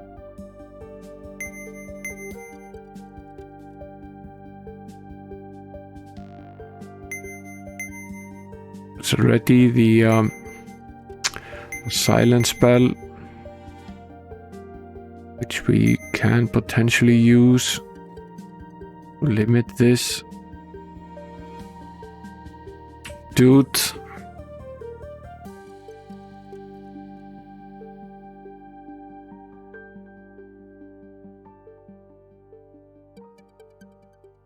Yeah, this guy is pretty annoying. And it's particularly annoying that he doesn't come forward, so we can't fight him from range, since he is also fighting us from range. And if we step forward, he starts plowing us down.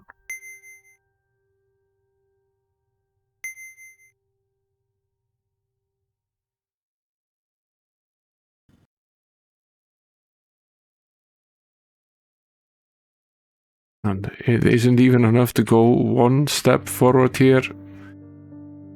Which in itself is weird.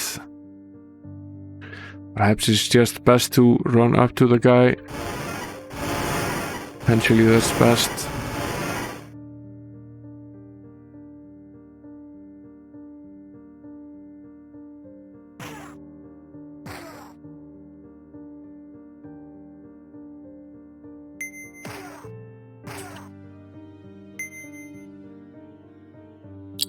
We have no idea if the silence spell did anything, and no, apparently it did not.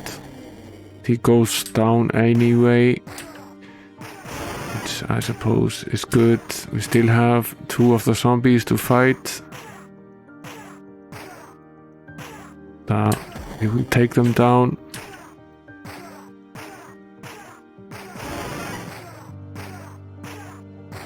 I love the pictures of the characters when they're deceased. They look like they've been smoking a bit. Let's rest up here. Probably the last time we can successfully rest. Let's cast a suppress disease spell on those who are deceased. Will give us little leeway if we need to rest again.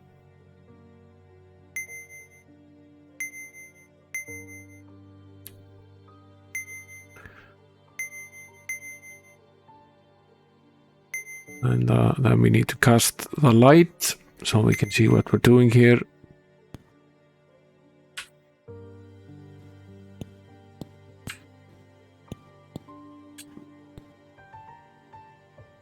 Dancing skeletons are carved in the wooden chest. Yes, of course, we will open it.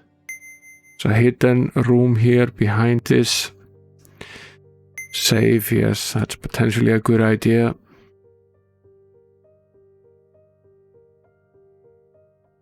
I keep forgetting that you can save anywhere. So used to having to go to town to save.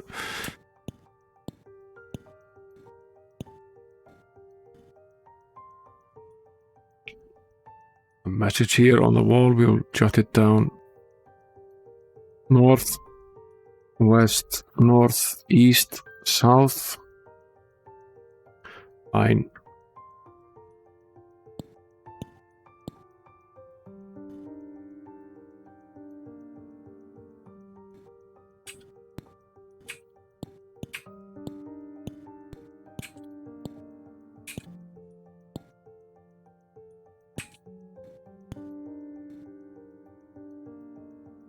Sunken flesh hangs out a pile of bones. Examine the remains. Yes. Let us. Ancient jewelry. We'll open this chest as well. We pick the lock. 6,000 gold, 60 gems. It's quite a bit. Broken skeletal. Fireball scroll. Yes. We'll have the The sorcerer learned a fireball. There's another chest here. Find some weapons here. And some armor as well. Wonder what this message is about. Northwest, northeast, south. Doesn't apply here in any case. Or at least it isn't obvious.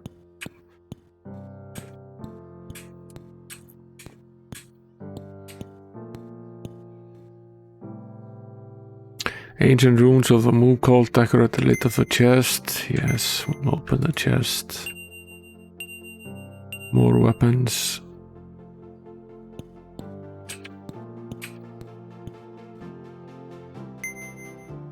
Examine the remains. Some more ancient jewelry.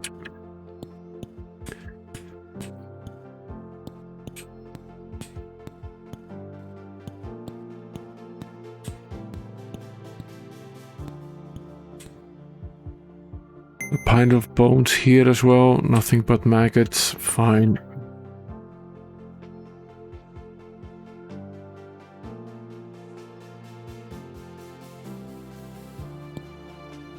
Sort of still wondering about this message here.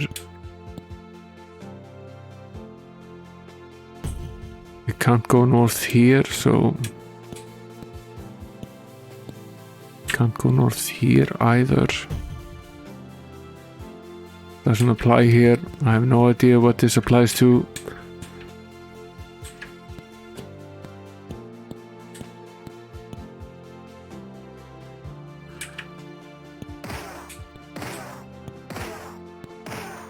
These pits are really the pits.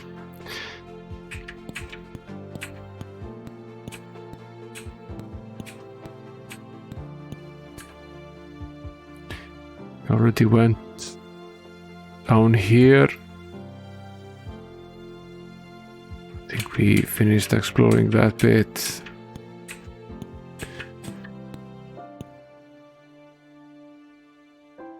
And we already went down there as well.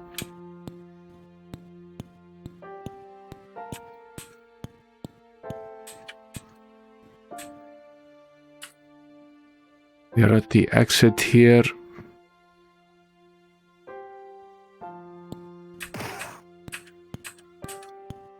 Let's head out. I won't rest anymore because we are pretty badly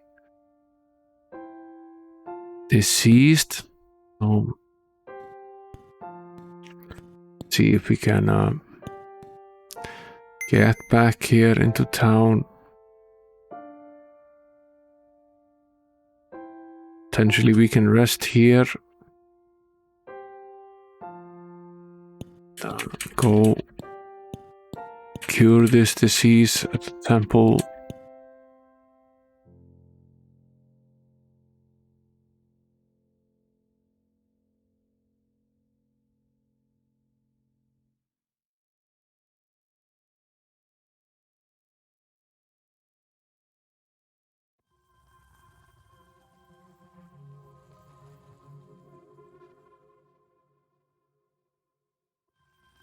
We look pretty good. Let's see, what time is it? It's daytime, so let's visit the bank here. Probably good to deposit some of this gold and gems that we found. It's really too early. Yeah, it's 5:47 a.m. Seems crazy early.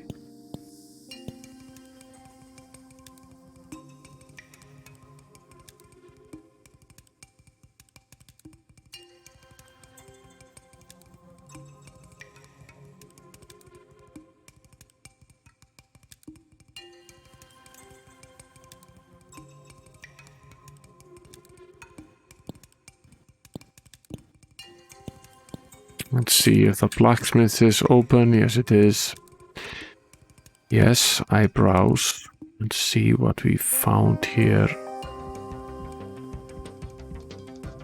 The bronze longbow. Potentially that's a fairly useless item.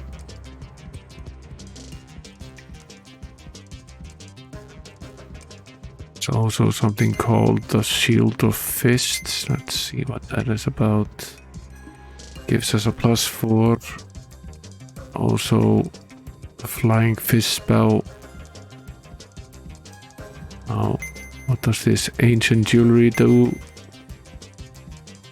Does absolutely nothing. It's just worth quite a bit of money.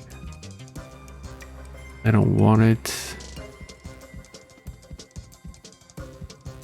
Doesn't want to buy it. What an asshole.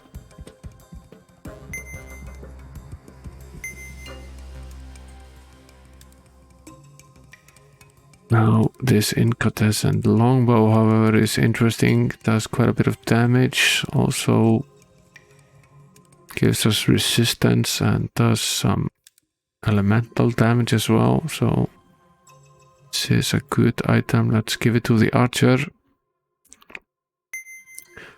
Check out this silver mace as well. Okay, this does quite a bit of damage. Cleric. And a robber as well. Let's give this up into the robber. Potentially the crossbow as well. See what it does. Gives you +5 might. It's actually very useful. Let's equip that with the knight here. Identify the splint mail.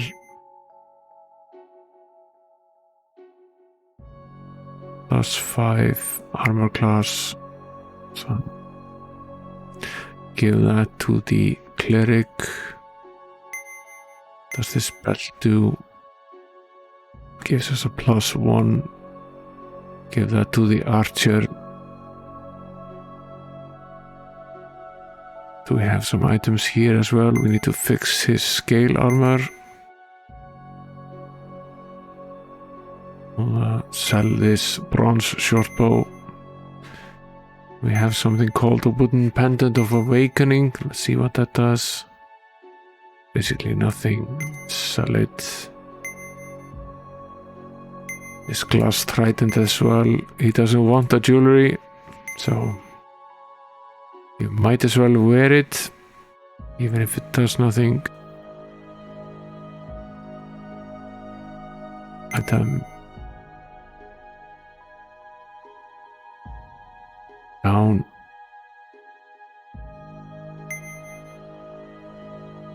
Equip this warrior crossbow.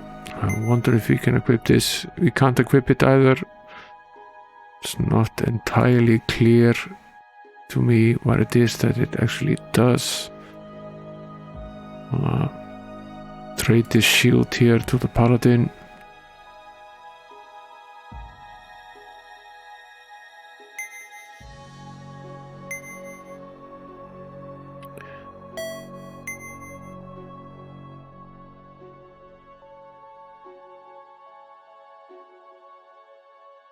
Already has this silver shield. So take a quick gander at this. Again, sorry, he's already wearing this shield. What does that do? +7 energy, +4. Okay. Does this silver shield do for us? It's a +6. This is not as good. Still a decent shield. Potentially something we could give to the cleric.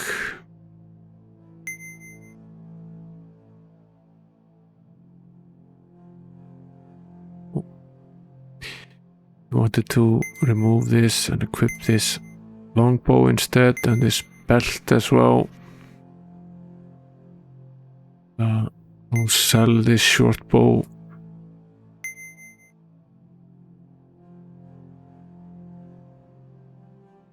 Remove this, equip this shield instead.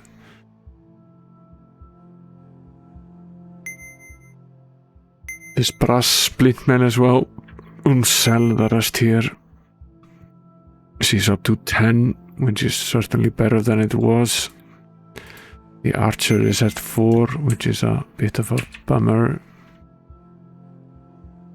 Hope we find better armor for him soon-ish.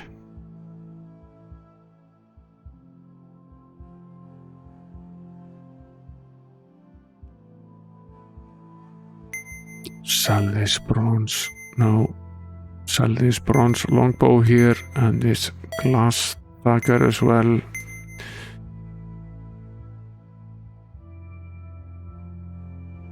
Won't sell this for now.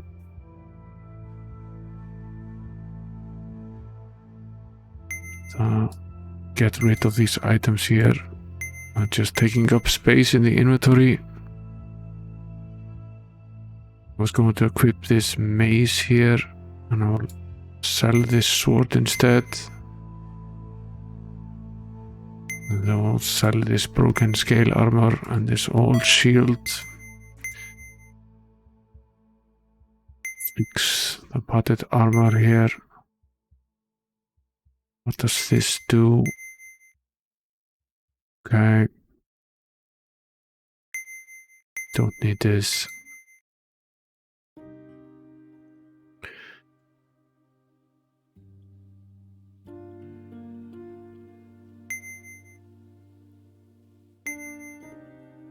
Okay. I think we're doing okay now.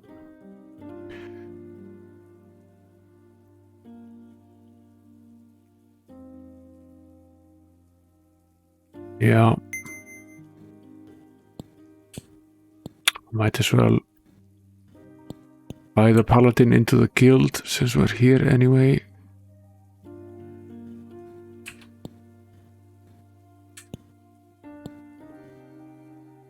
No.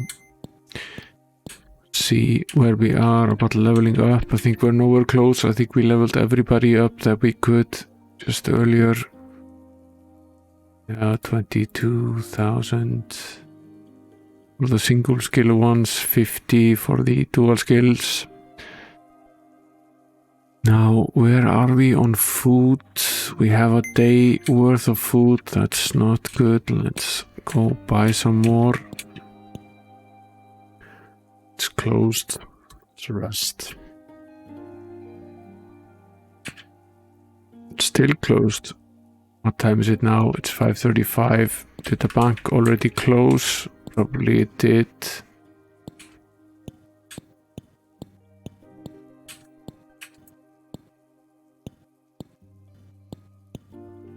Yeah, of course it did.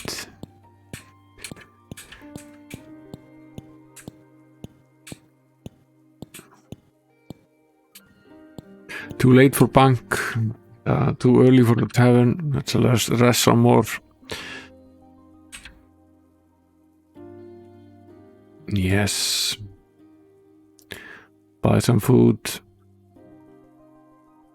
And we will drink. Yeah, we know this already. Let's drink some more. Yeah, we also know this already. Fine, if we drink some more we will get intoxicated, which is perhaps not what we want. Time is it? It's 14 AM. Check if the guild is open. No, it's not.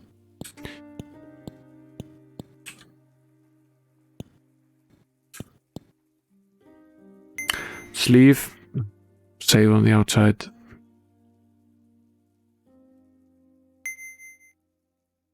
Pretty much done with this outside map of A1 until we're able to learn the mountaineer skills and the pathfinder skills. But here's a new map for us, the map of A2. We'll explore that a little bit here. We already did this bit. There's a castle. The banner of white wings, of the white wing waves. Waves in the wings, high above the gates of Castle Whiteshield. Why not?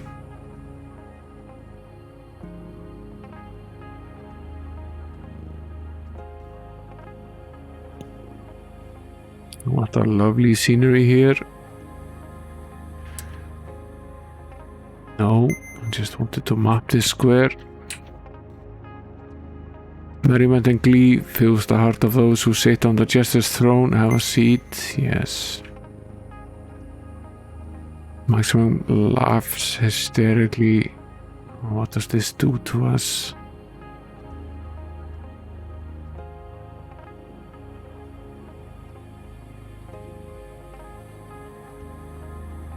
I wonder what this actually does.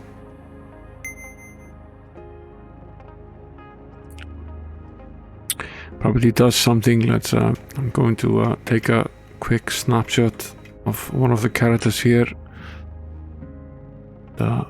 See if it alters anything. Potentially it does not.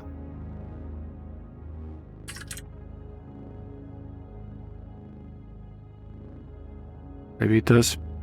We'll see. Exit.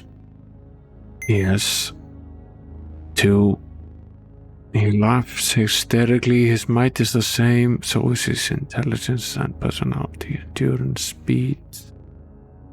Armor class level, age, luck, accuracy, hit points and spell points, resistance and skills, awards. Apparently this does absolutely nothing other than just being funny. You can never be sure. I am Praethos, protector of the relics. Many artifacts once rested in the castle shrine, but they were plundered in the great war of old between the alignments of men. If in your journey you should come across one of our missing artifacts, you will be handsomely rewarded for its return. Okay, do we have any of them? No, we don't. Write this down. Is in Castle Whiteshield.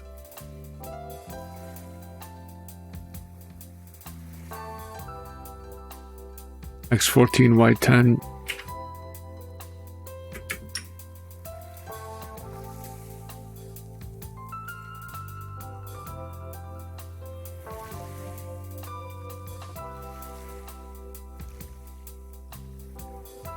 Okay.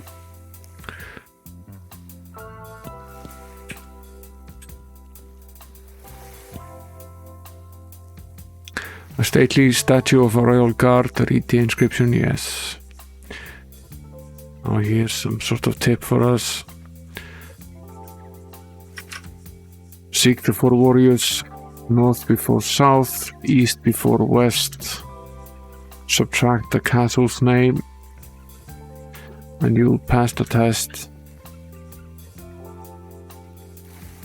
Now this potentially has something to do with the message that we found earlier, which said, what did it say? It said northwest, northeast, south. Yeah.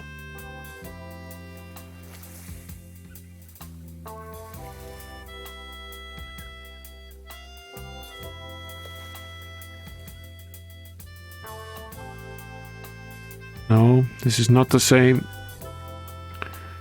They don't go together.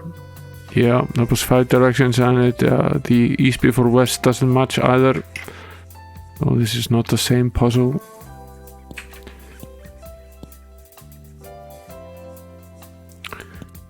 I suppose we will figure it out soon enough.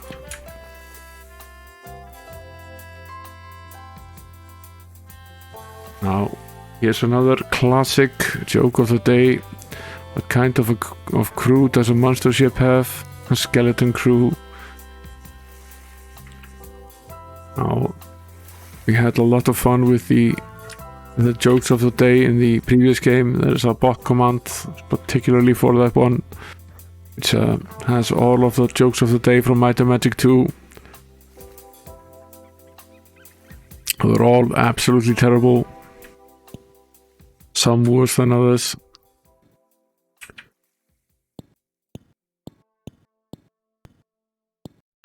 There's something.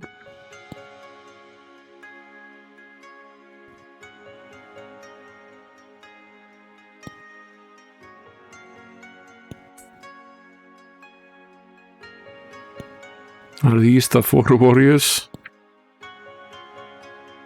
Oh, that's a question.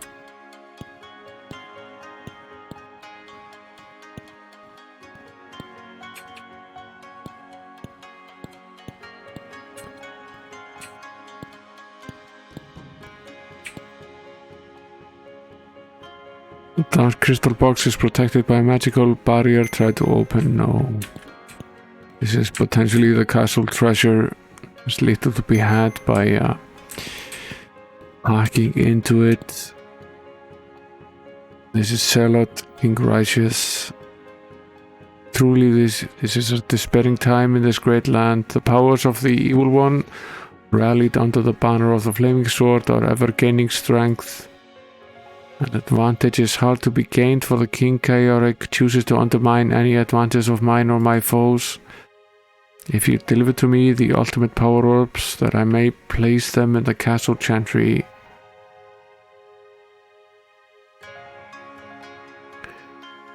The way of the war may once again bend in the favor of my army.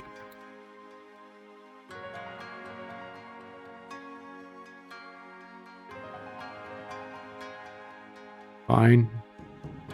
Write down this location here. And this quest that we've been given is in X5, Y8.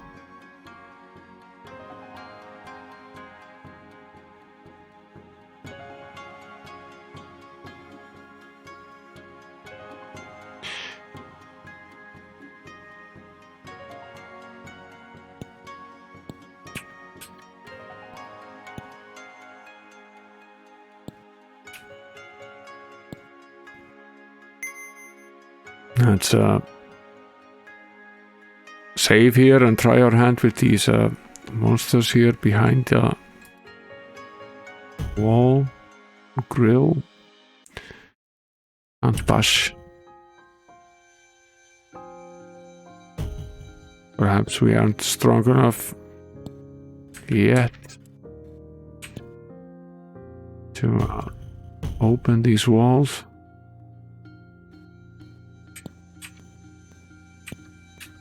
We'll see. Figure it out soon enough.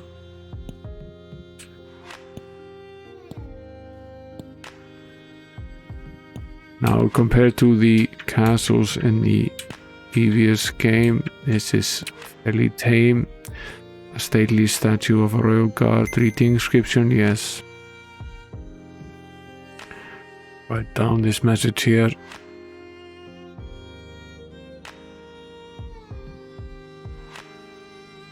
Okay, these are the 4 warriors that they're talking about. Potentially dedicated to Yodel, guardian of purity, lost in an expedition through the Frozen Isles. The name Yodel is in caps.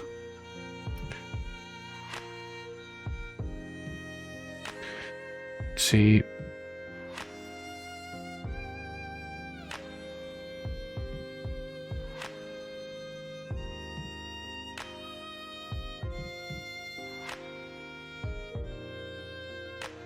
This is potentially number 2. It said north before south and east before west. This would be northeast, so this would be the first one then. So Yodel is potentially then the first word in this puzzle.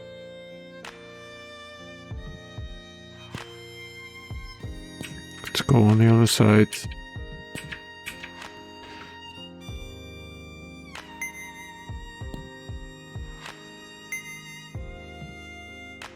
Okay.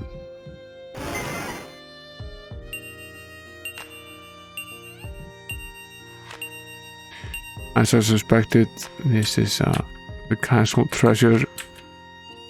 And here are the castle guards.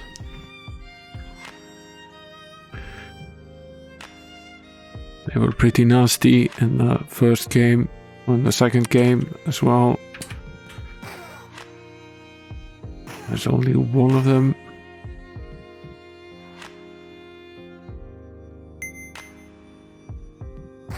Naturally, this is all doable.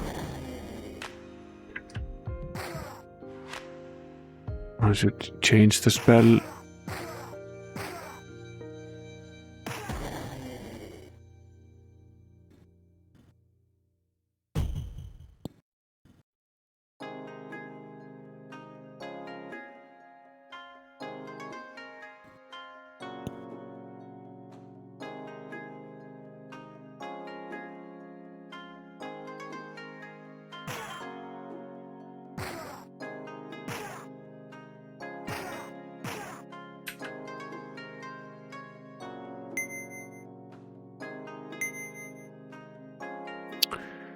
Let's set up the Cure Wounds spell here. I think that's a good idea.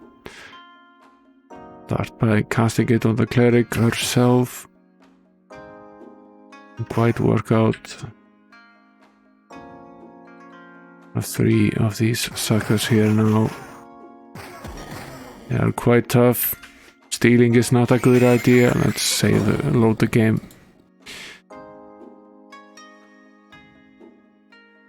I figured it wasn't never worth it in the second game either. I don't think JVC is a big fan of stealing things.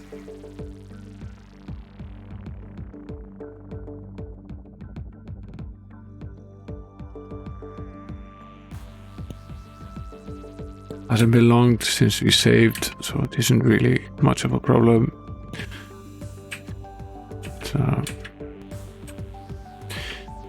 We'll walk around here to map the squares.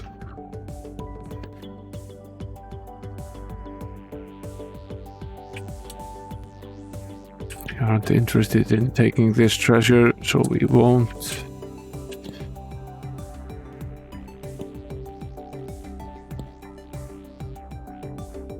Thieves will be eradicated, says the wall.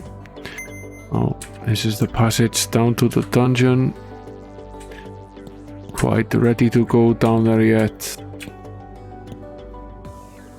Here is the second warrior. This one is the northwest one. Yes. Now this one says dedicated to the memory of Lead Best, Defender of Truth, lost in the taking of Evil Eye Forest. Now we have 2 names. There's a door here. See if we can unlock it.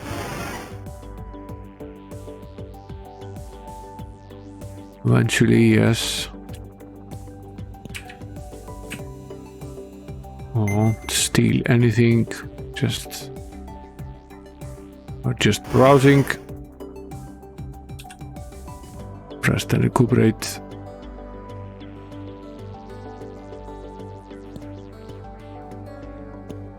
This is just a shortcut here through the castle.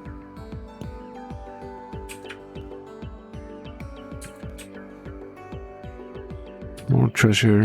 We won't steal it.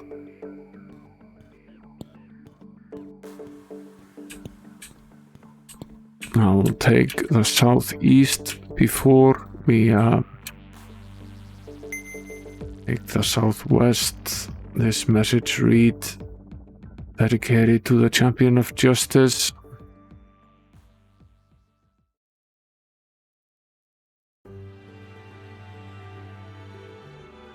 Astriel, lost in the war with the gargoyles. Jot this down as well. Should be the southeast one.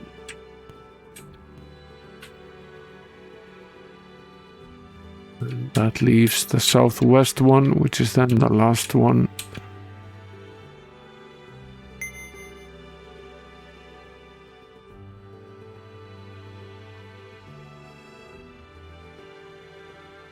Dedicated to Teshi. See.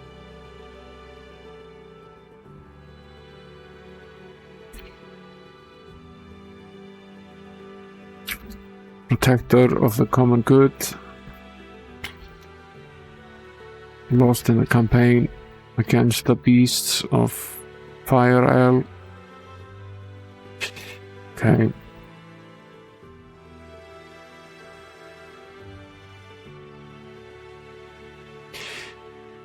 Names were Jotel, Lead Best, Astriel, and Teshi.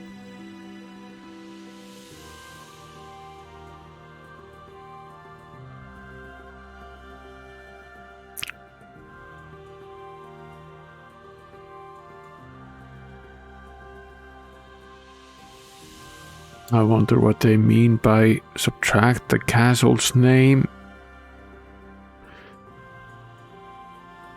Would I go about that?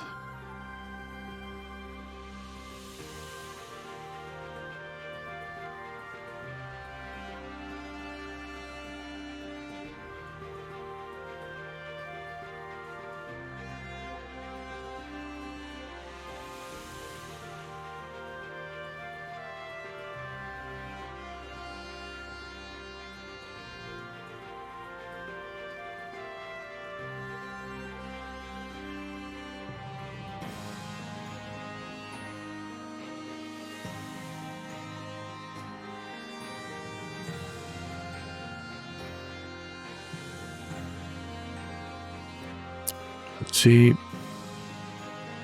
And there's obviously isn't even a W anywhere in this. There is an H, however.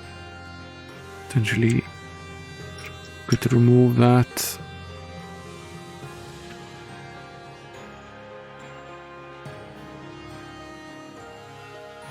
Remove the H from Whiteshield. Remove all of the I's. Remove the T's.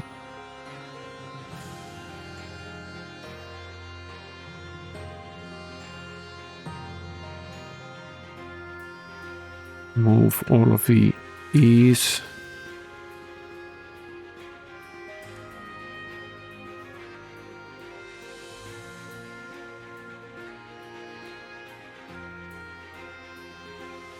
Assumingly the S's as well.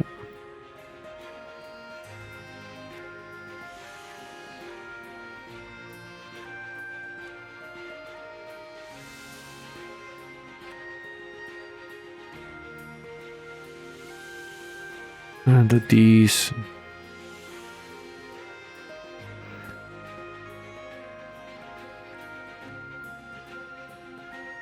I think we're basically there.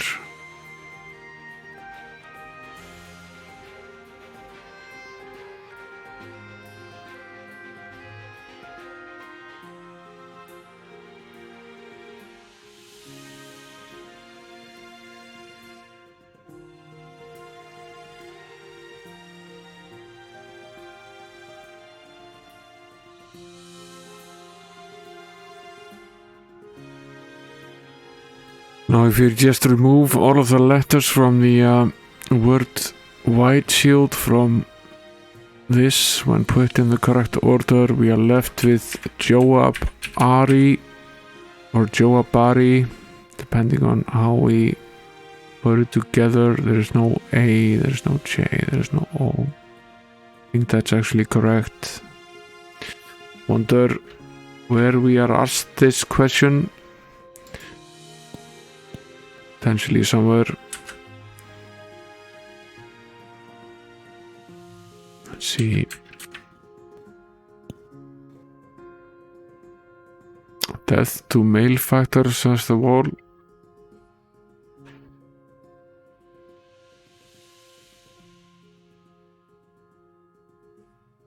that means.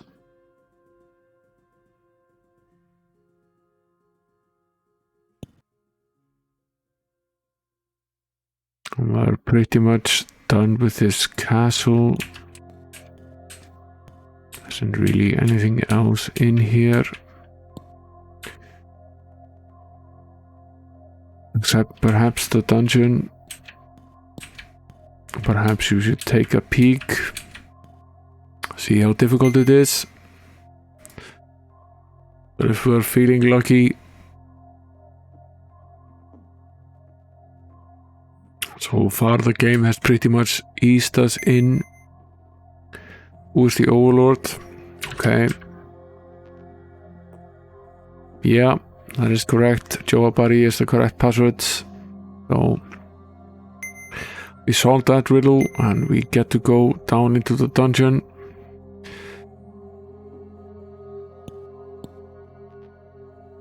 A ladder to the castle. Leave this devil's den. No. Just wanted to map the square. There's a hidden wall here.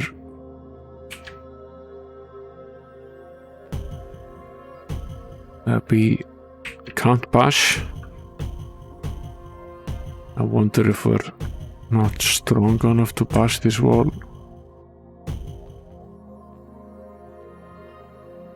There's obviously something behind it. It's a bit of a bummer. Perhaps we should return when we're stronger. Let's see.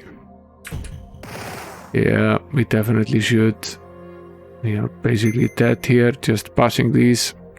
We're ways off, but we have the password, so we can go down there anytime we want.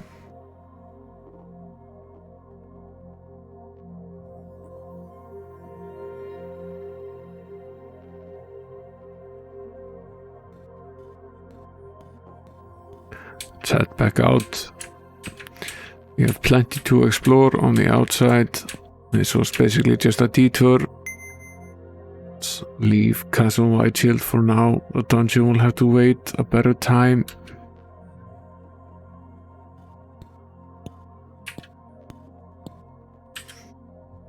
There's an orc there in the middle of the road.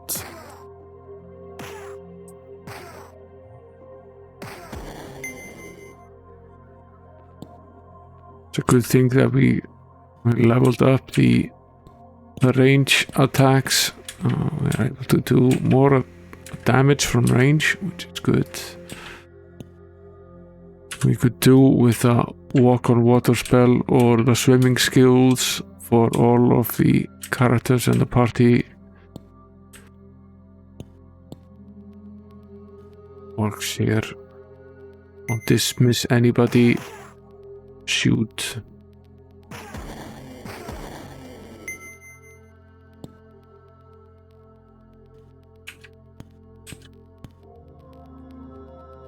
There are some orcs on the other side. I think we can shoot them. Or we can kill them even if they're not able to reach us. Which is nice.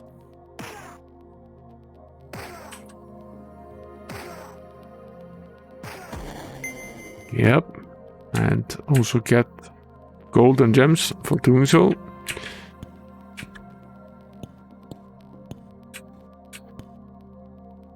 Catch a glimpse of something hidden in the leaves of the trees. Search, yes. Found a shield. What kind of shield?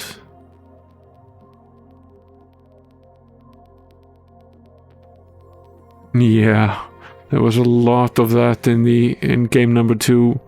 We when we were in the final dungeon of game number 2, we had these multiple encounters with 200 plus monsters of various kinds, and that was getting pretty tiresome. Took an absolute age to finish these battles.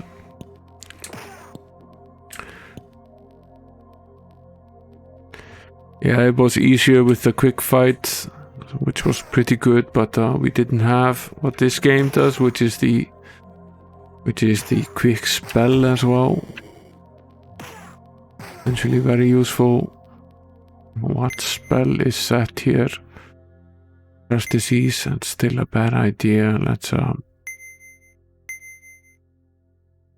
just set it to first aid for now. I think that's a decent choice of a spell. Hello, Goblin.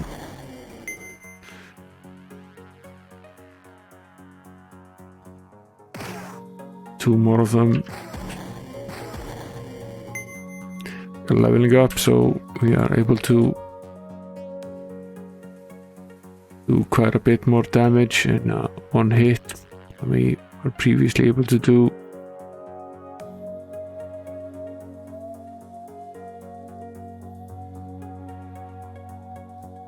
We catch a glimpse of something hidden in the leaves of the tree. Yes, we will search. Found some boots.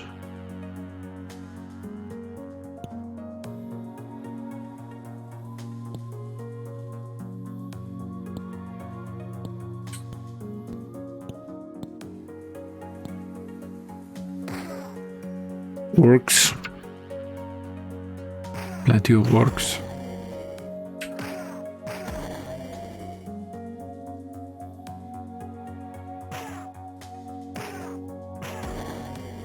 These are pretty easy battles here, still on the outside.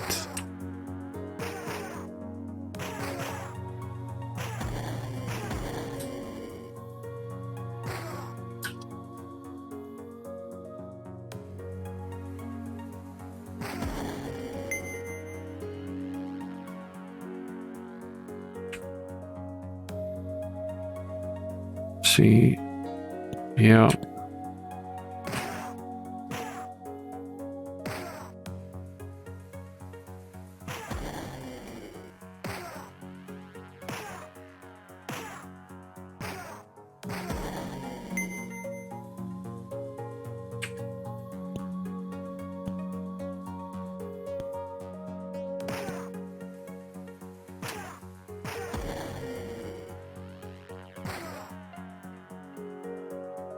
Now this is different than it was in the second game, because in the second game you couldn't really do these ranged attacks.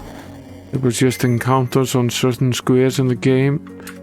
So this is a different fighting system than it was, and obviously the ranged attacks during combat were also important in the second game, but this still is quite a bit different. What I like is that I don't have to be constantly aware of not stepping out of the square, because the monsters, they don't really regenerate in a sense. Just need to kill them once, don't really come back as such.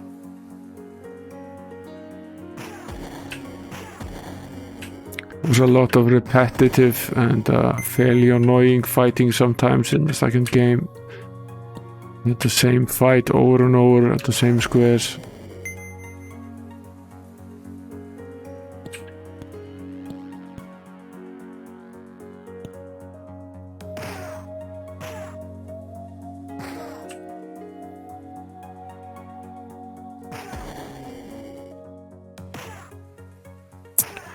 Shoot down these orcs here.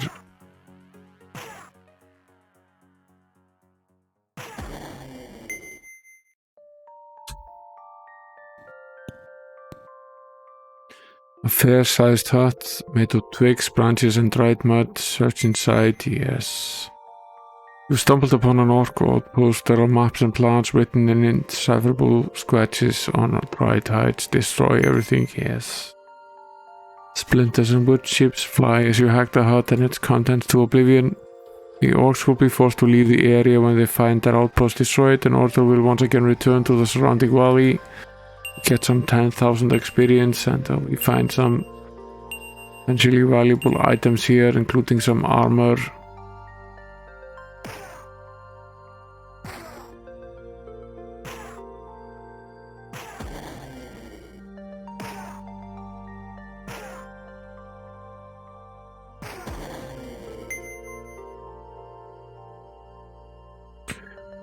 Potentially that's also the end of the endless orc battles. Let's take down these goblins here.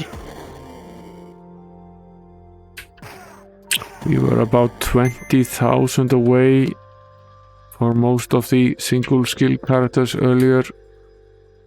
We aren't very far away. We are obviously also gaining some experience, even if these are fairly low level here. Still gaining some experience by fighting these goblins and orcs. See. A fair-sized hut made of twigs, branches and dried mud. Shut inside. The hut collapses around you. That's quite a bit of damage. That's worst. Perhaps we should save.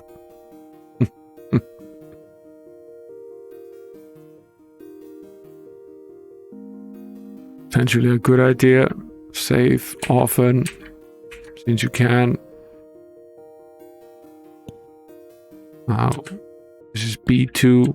The last squares here are B2, but they're mostly mapping the aisle now, not the exact squares. You catch a glimpse of something hidden in the leaves of the trees. Found a halberd.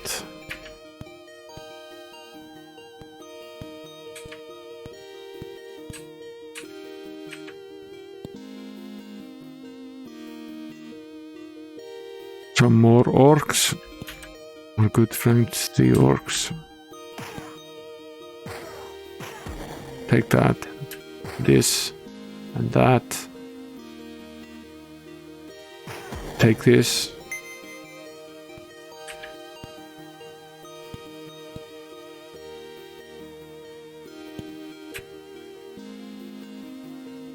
Yeah, it's not a good idea to leave your weapons up a tree. The floor of the hut is littered with bones and filthy stoneware, and the benches look to be set up as makeshift bunks. In one corner is a set of dented goblin armour. Set the hut aflame. Yes, ashes and glowing embers rise into the air, floating on waves of heat, radiating for the burning hut. You get another 5,000 experience and some items as well. At some point we will need to return to a town to have all of this appraised, see if we can use any of it. Found quite a few items. Let's deal with these goblins here first. Try to finish this mapping task.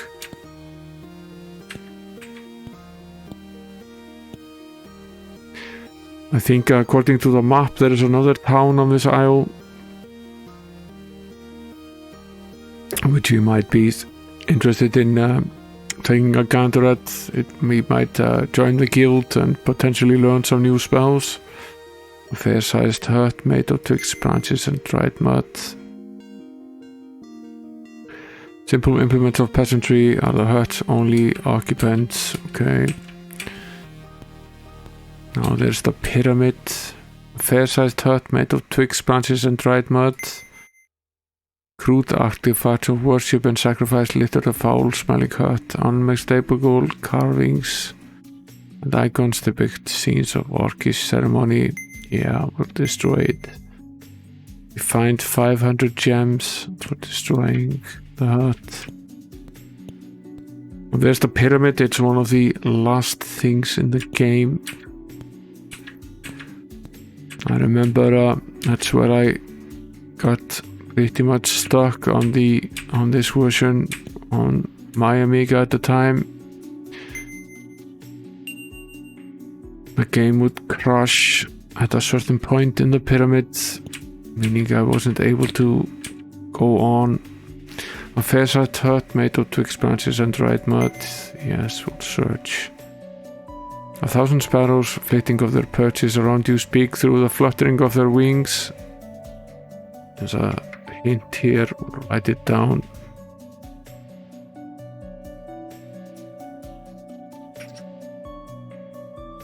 Icarus, the last unicorn, lies entombed. It is long before what should be the end of his years.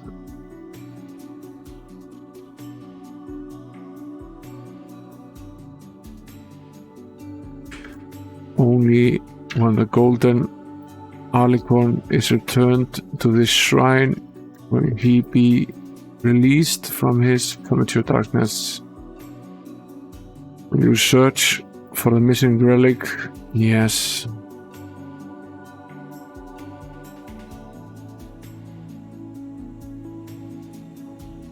Of course we will.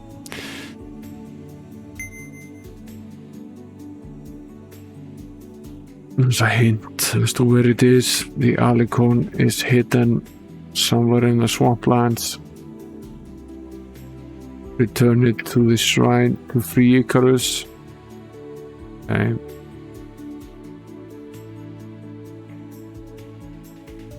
Fine. Where is this shrine? It's in X9, Y2 of A2.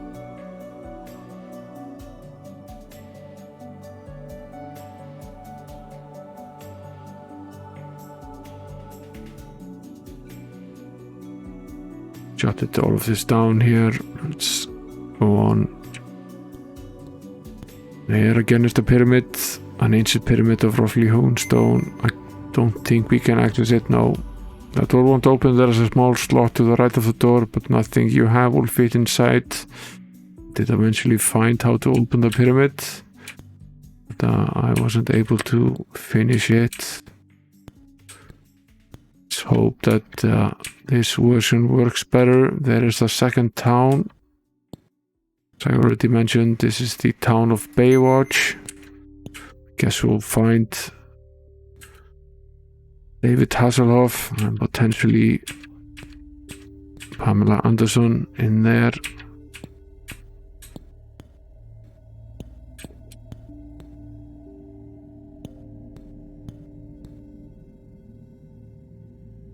Oh, ouch. This is a new monster in the game, a Screamer. He seems like a fun and easygoing fellow. How much actual damage did we take? Not a lot. Very little, actually. Well, he's not potentially very dangerous. He's just a bit loud.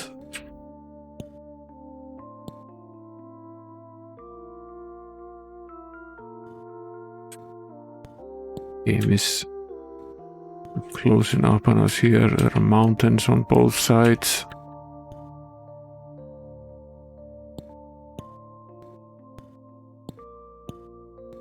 The ocean on the other. This is of course an isle. This is what is known as Chaos Pass.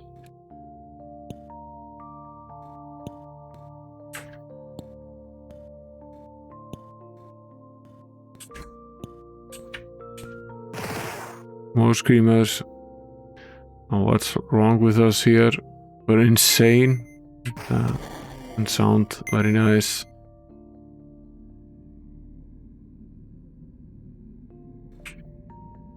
Magic zone.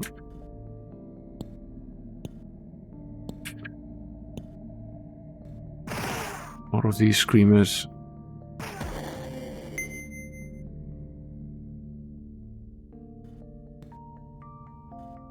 Can sneak behind this here.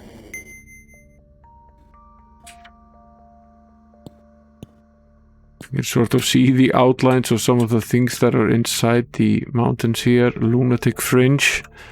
Yeah, sounds about right.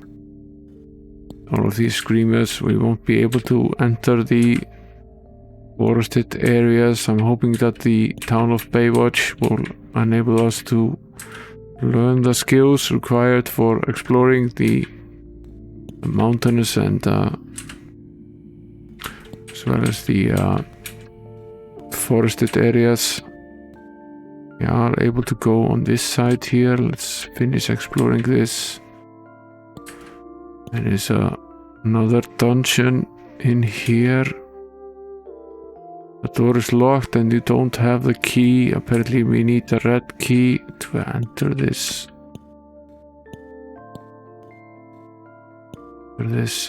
Dungeon. A shiny telescope peeks out the window of the shack. Yes. Captain Squib, the shack is filled with sextants, compasses and charts. A seasoned sailor looks up from studying his astrolabe. Hello mate, there's often a ship set sails for the ports of Swamptown. If you like, I can sign you up for passage. 2,000 gold be the crossing fee. No, not quite yet. Write down this location. We are in E3.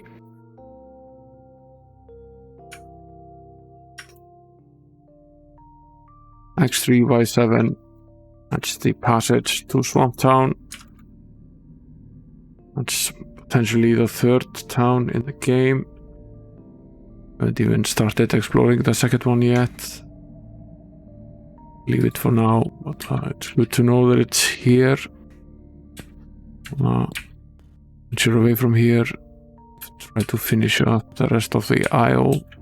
There's very little left, I believe. At least that we can map at this current moment. There are trees here on both directions. Bats. Similar to the bats that we found in the caves in the first town of Fountainhead.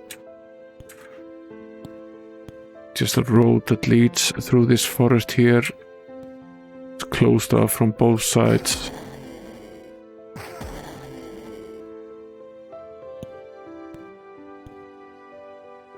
More screamers. Rings are us, says the sign.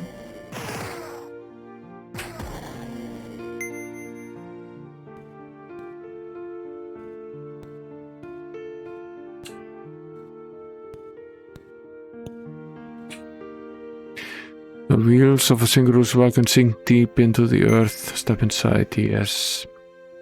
Most precious relic I have to sell. A ring that has enjoyed the lineage of owners from kings to lords to warriors. It's rumored that one of the 10 heroes of the great battle once wore it. 1,000 gold is all I ask. Yes, that seems reasonable. It's always going to be worth 1,000 gold. Even if it isn't, then 1,000 gold is not a lot of money. Greenman is here. Is there anything behind this? No. Okay. Let's go back here. We have this ring. That's probably the whole point of this exercise.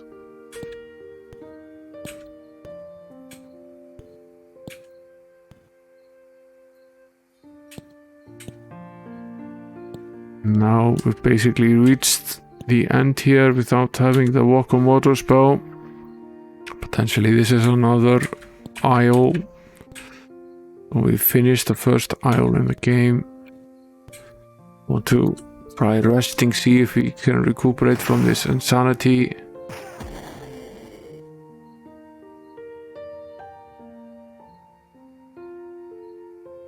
No. I assume we will need to seek help from the temple.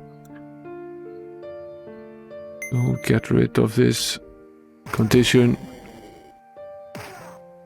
Screamers are a real pain in the ass.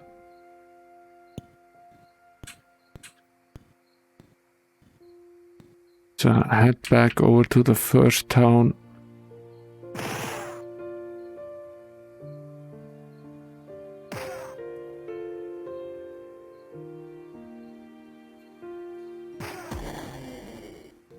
And use the temple there. I assume it's cheaper than using the temple in the second town.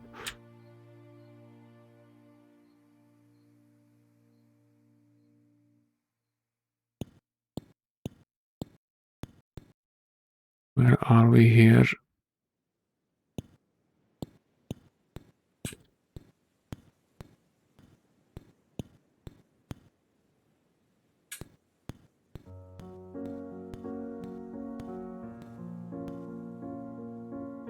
Yes, let us.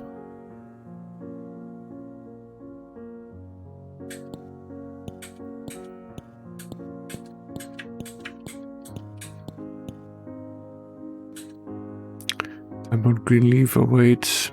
Yes. No longer insane.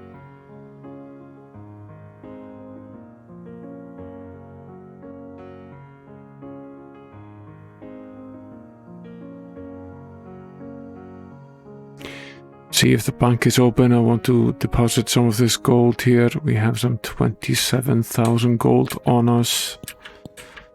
It's a lot of gold to just be carrying around.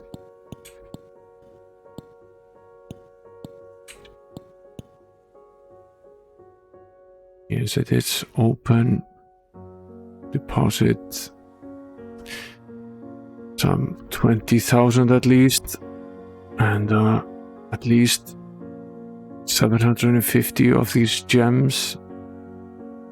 Now I have some 40,000 gold in the bank and 1,000 gems.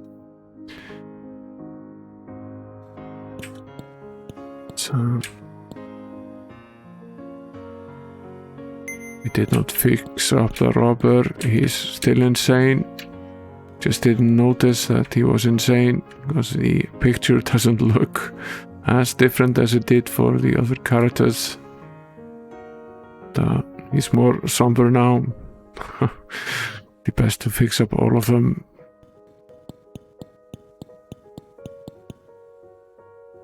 Yes, let's get out of here.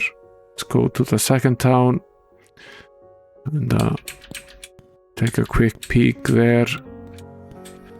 Then we will call this a stream shortly. It's 1 o'clock here already. And very late, probably for the rest of you that haven't already gone to bed. I assume that's actually most of you. See, yes. Entering Baywatch.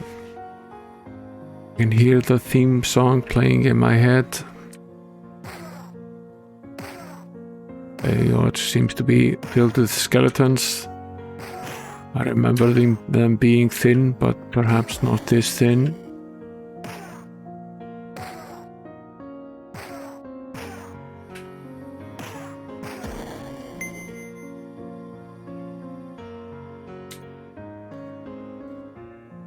This is the yardarm, I assume. This is the training. Okay, eligible here for level 8. Let's train up.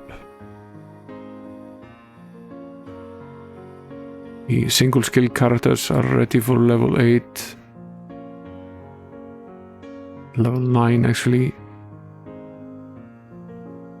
The thief seems to have gained a lot of experience.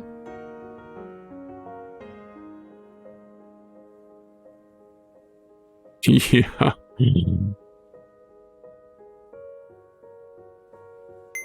Not lookers, the skeletons wouldn't look good in a red swimsuit.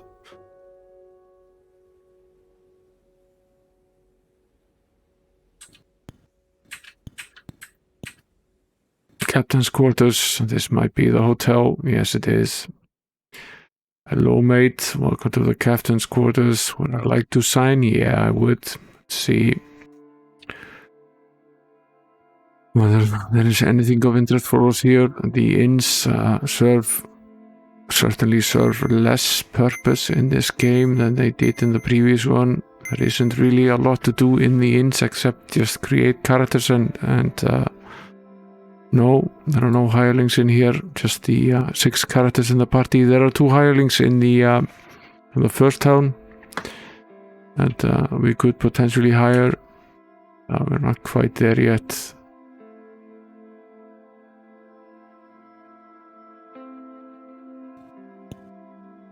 Okay. What else is here? The ship's store. That's the blacksmith. Let's get rid of this skeleton. Yeah, you can have 8 members of the party just as you can in the previous games.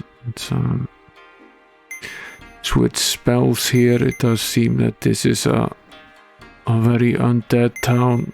Let's switch to the turn undead spell.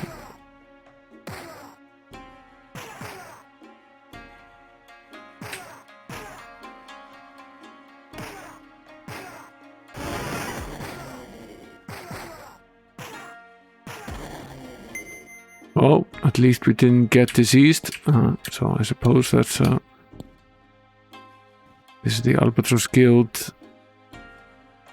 We haven't bought entries to it yet, but potentially this is what we really want to access here in the early stages of the game, or at least in the early stages of exploring this town. Let's save before I break down this gate.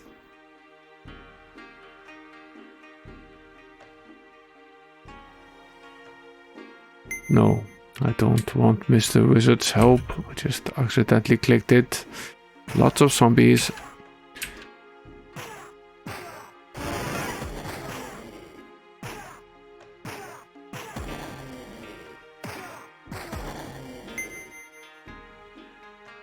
Potentially this is the cavern. Probably is.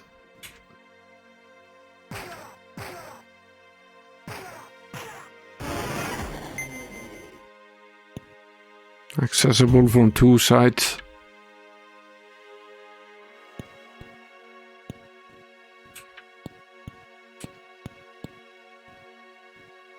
More skeletons.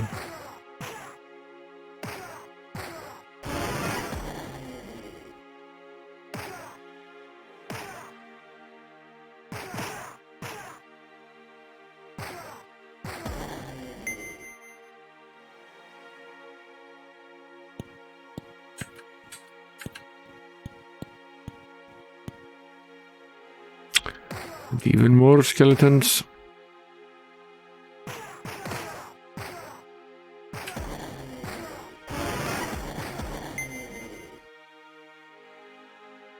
Potentially we should rest a little bit here.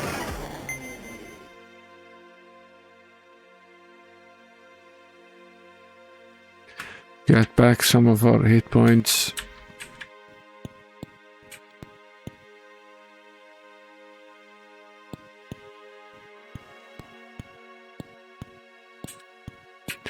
What's here?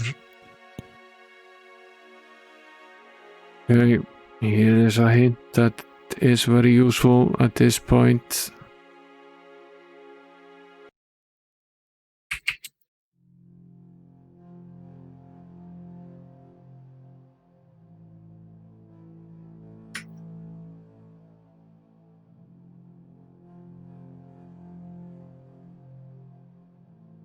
To return and savor our seaport fog, answer the glass with the word Sea Dog. Teleport system in this game is quite a bit different from the second game. So there's basically a glass that you speak into to gain access to the teleport. We already know the word home, which sends us to the first town, and now we have the second word, which is Sea Dog, which then sends us to this town, Travel Town. That sounds like the skills that were after. The two desks here. Want to buy access to the Albatross Guild? Yes, we do. Or the Paladin. He was alone here. We're shopping. It's rude to disturb people when they're shopping. And for the archer, as well as for the sorcerer, the cleric, this simple system of having the guild be accessible for all magical casters is significantly easier. Will we learn mountaineering? Yes. I assume that, as in the previous game, we need 2 characters. Now we need more gold. We need to earn more gold to finish this off. That should happen fairly quickly. Greek house. Wonder what's there. Brother Alpha, once there were many shells that rested on the bed of the Great Sea, but they were stolen by the dark spellbinder Black Wine to use in his evil magic. Central to his power as they were, he hid all the shells only days before his stronghold fell to ruin. It is rumored that Althea, nymph of the great sea, will give a reward of gold and song to any who bring her the sea's stolen shells. That's all I know of the legend, but my brother Beta may know more. I'll tell him to expect you, yes.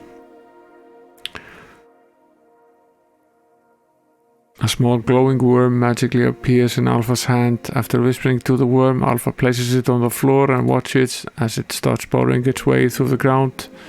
I have sent a message to my brother, so he will expect you. Find him in the caverns below this town.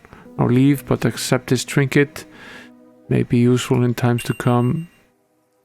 Find a Quatlu coin.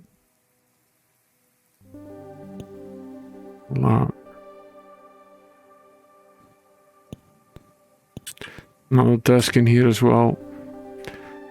This is the pathfinding skill, 2500 gold. Perhaps we should not have deposited so much gold, but once we find a teleport, we can just go back to the first town. Take the gold out.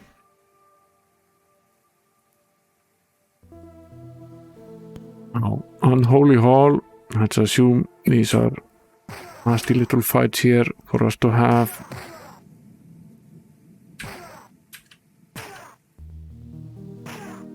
Let's have some fun fighting these. They are fairly easy.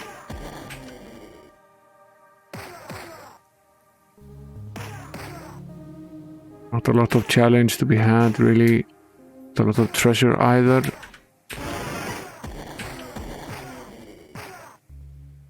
There's a new nasty here, a ghoul that we haven't seen before. What's wrong with them now? They're weak, okay. It's a skill of the ghoul.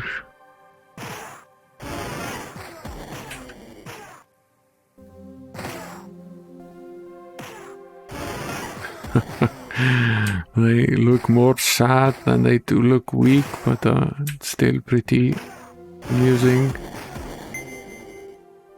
We got some 250 gold, 50 gems. And let's rest up here.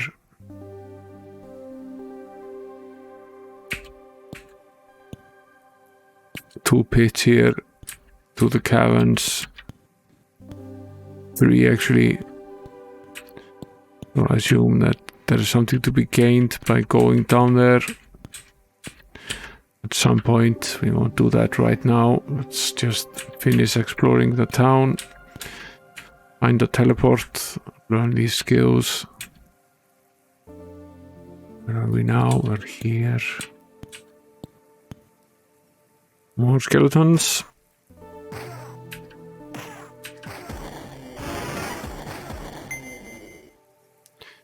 I think I see the teleport, yes. Great sea voyages by passage to Swamp Town at Knight's Point. Yes, we already found that. The sewers. Let's assume this is another way to get into the cavern below. And plenty of monsters will fight here as well.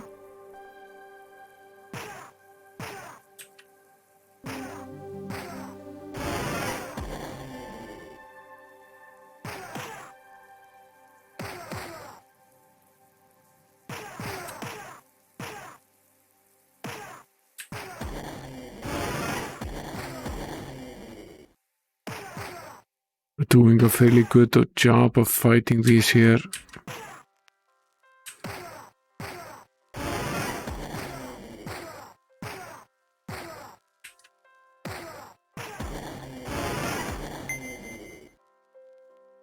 There is little to be gained from really doing so. Seems like the cavern will be fun. There are multiple ways to get in there.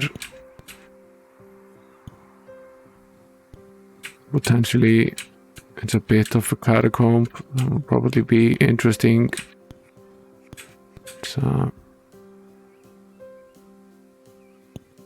go here. Go home.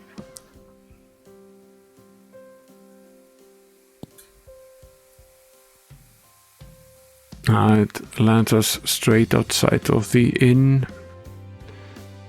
Your way to the bank.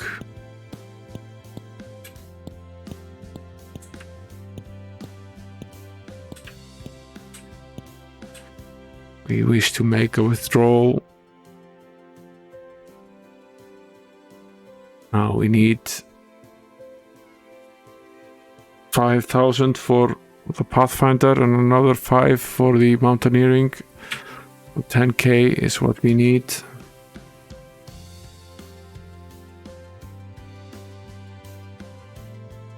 Let's head back to the teleport and go to the second town again.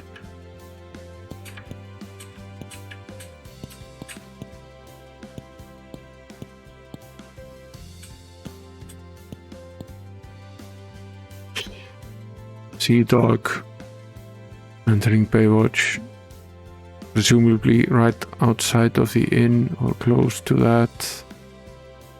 Yeah, pretty much. Where are we in town? We are actually in an area that we haven't really explored very much.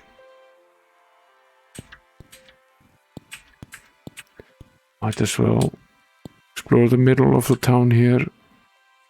We're there anyway. Gold coins shimmer underwater in the fountain of Athea, nymph of the great sea. Do you wish to throw in a coin? Yes. Keep wishing. Fine. Die.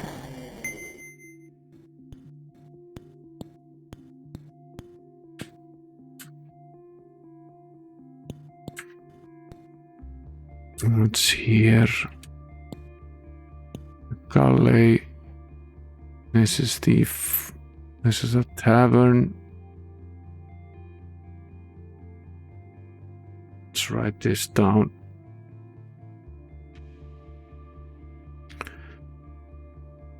Sorcerers and archers can find their special skill in Arachnoid Cavern. Okay.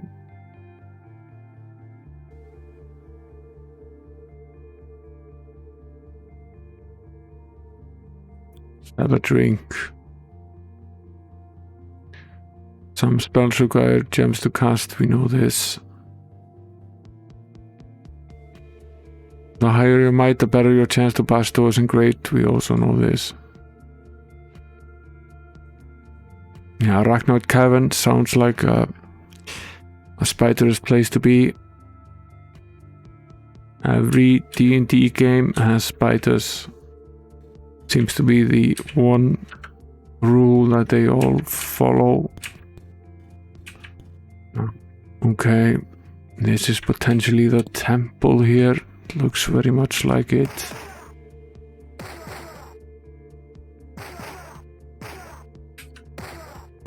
Die. Looks very much like the temple.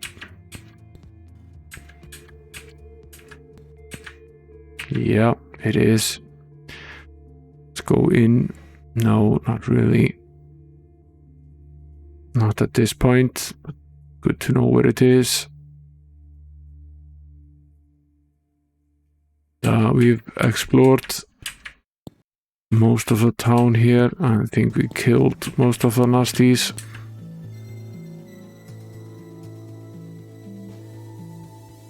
Yeah, there are always these places in the game where grinding is more desirable.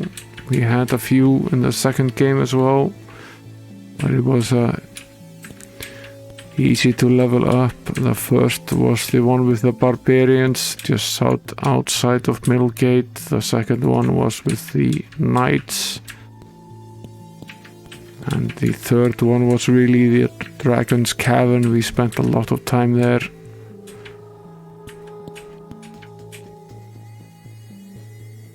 Yes, we'll have a paladin also learn mountaineering, so now we have 2 characters with the mountaineering skill. I assume that's enough. Then we need 2 characters with the Pathfinder skill as well. See if we can make it the same too. I assume you can at least have plenty more skills than you could in the second game. Yes, very good. Okay, let's progress. Save right here.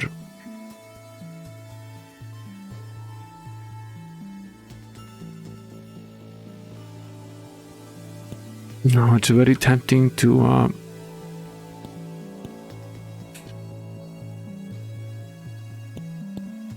finish this off by going to the first town again and finish mapping A1, at least the non-watery areas. Where was the teleport? Was it here? Yes.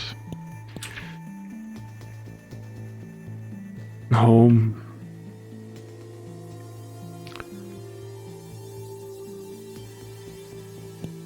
Let's head out here, finish up A1, much of it as we can. We sort of need the...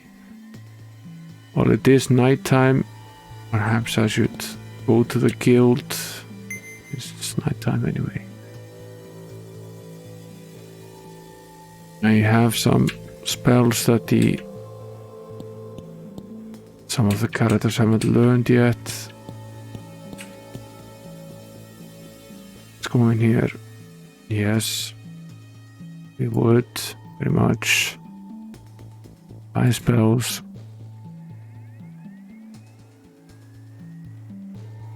Okay, you can basically buy all of them. But we need quite a bit of gold.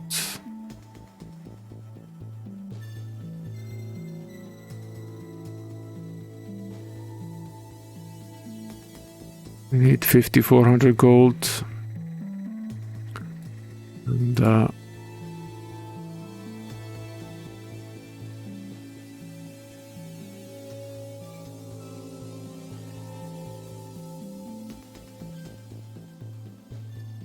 we need 9,000 gold to be able to buy all of these spells. We really should. We can't access the bank until daylight, so let's go outside, finish mapping. You can always return here later. Let's see.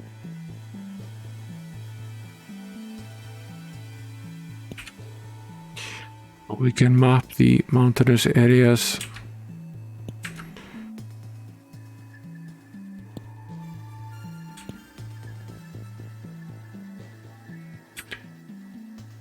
There isn't necessarily anything in them, but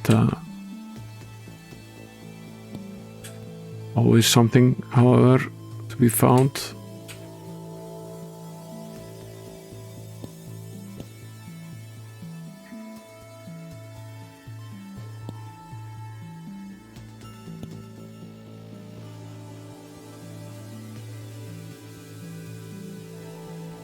Yeah, we didn't finish this. Finish the isle on this side. Technically now in B1. So not do that right now. Let's focus on finishing A1.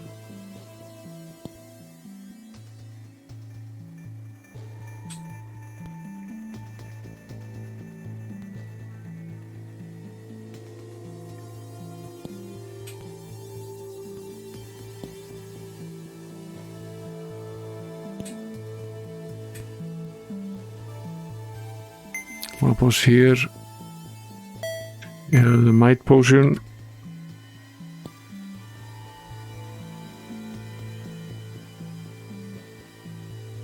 I never did use any might potions in the second game. I know it's possible to play quite a bit with the might and skill potions in the second game, but we never really took advantage of them. There is a small bulge in the ground, like something buried under your feet. Dig, yes. We find 5,000 gold. That's half the gold we need to learn the spells. That's good.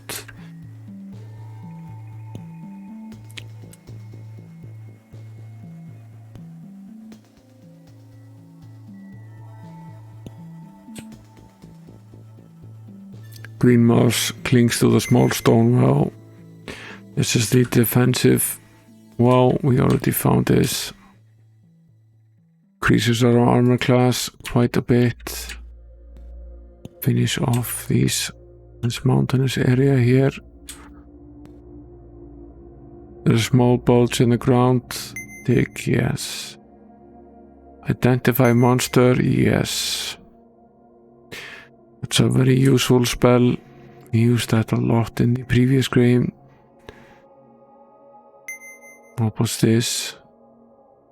A gleaming magical scale, a golden scale, sits on a bench. Next to it is a scroll that reads, place 5,000 gold in the cups of the scale to become a master merchant.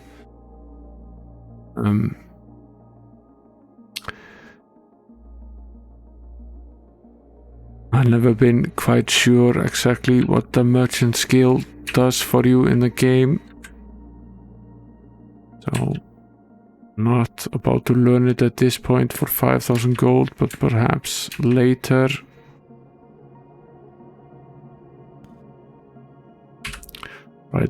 Jot down the location at least.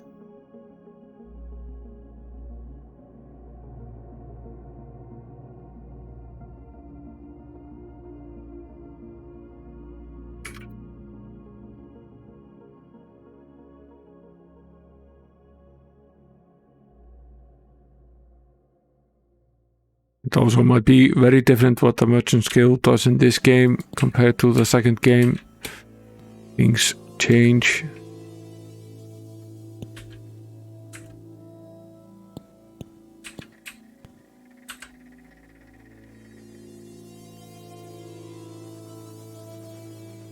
Yeah, that might well be. That was not the case in the second game. We made extensive tests. And it basically did nothing.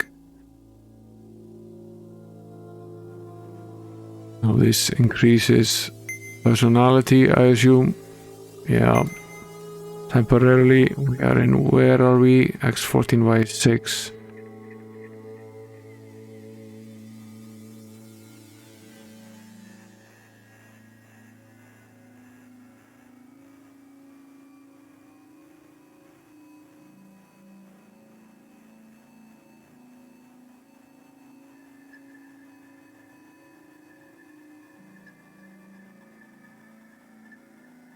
Okay.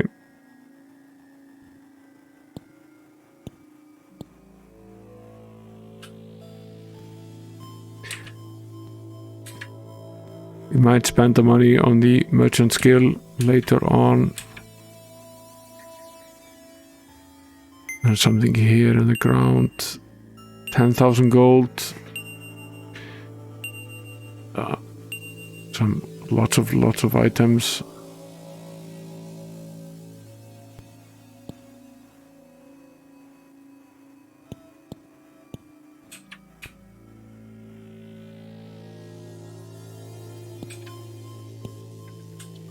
No.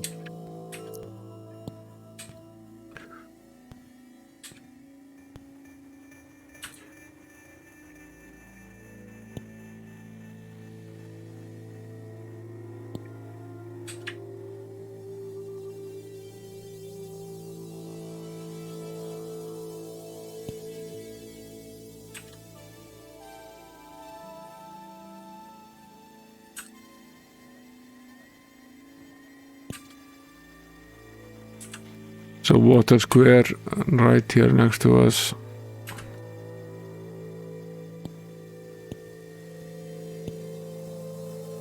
Which of course we can't access.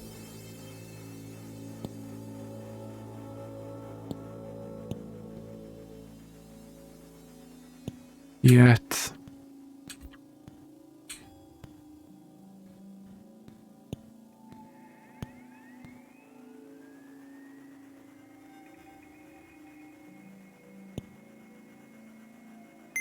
More things in the ground here. Gold and gems. Can't go there. Yeah, we're almost done with the area that we can realistically map here.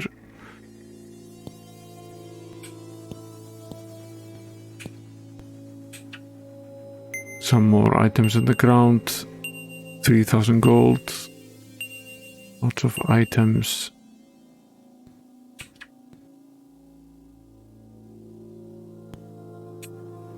Potentially we will have to go to town, identify some of this, select some weapons. That might be the last thing we do tonight. This is another map, so basically we're done with A1 now. Much of it as we can complete. We haven't been able to complete the water areas. Everything else is done. Potentially before visiting the we have quite a bit of gold now.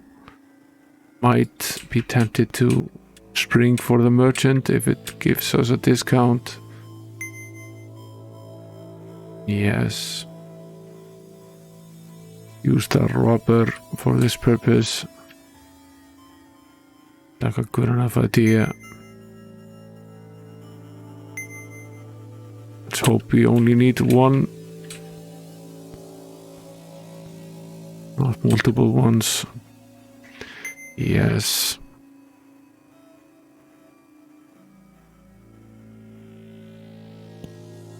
When is the guild open? No. Potentially neither is the... Well, he might be open. He might be open fairly soon. Yes, he is. Eyebrows. Check some of these items out here. Can we sell this ancient jewelry? No, I don't need it. What does this lapis shield do? Gives us a +6 armor class. That is potentially very useful. Let's see what we can do here. Current shield that we have is actually decently good. So it gives us a 6 protection. He has the silver shield, which is also pretty good. The thief does not have a good shield. So let's give the thief the lapis shield. This one and equip this one instead. Increase his armor class by at least 2. Good.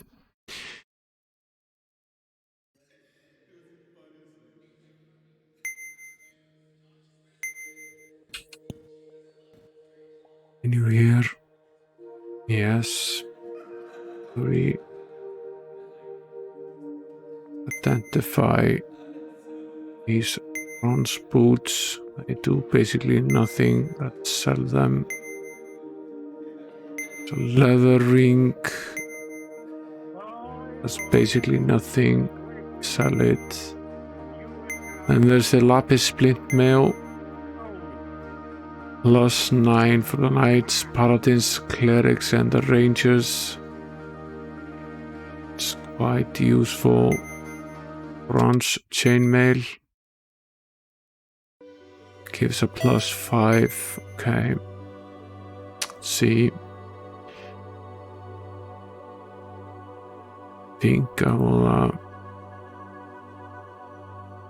I might give the lapis splint mail to the cleric.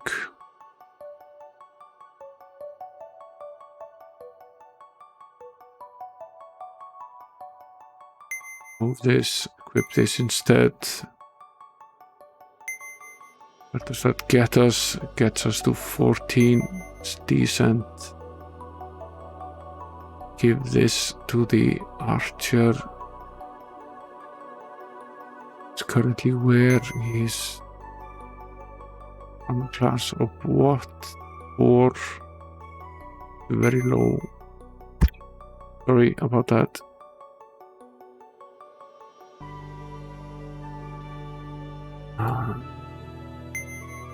He should be able to wear it.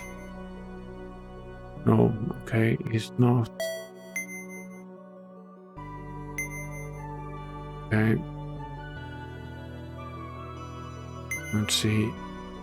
Items were here. Bronze chainmail.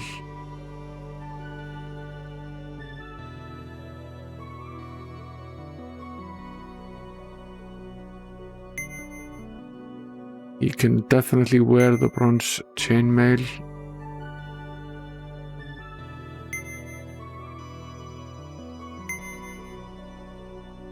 Where does that get us? Gets him up to 5. That's better. It's not great though. I wonder if we can wear these gauntlets. They can. Gives us up to 6.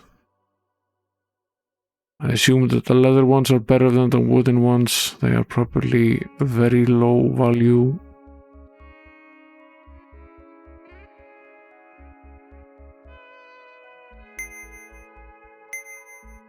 Let's visit the fineries again. Yes, inventory. What does this helm do for us? Does nothing. Sell it. I assume this is also, this actually does give a +3 decent.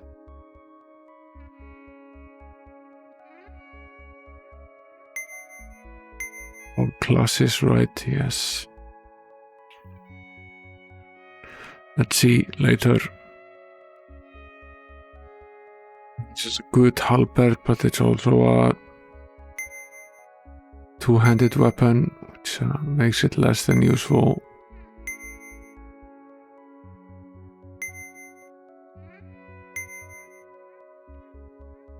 What's this? Really a useless item. So is this leather short bow, bronze halberd. Does this ring do? Nothing. Yeah, it would help if they were just +3, +5 or whatever. Actually would be useful.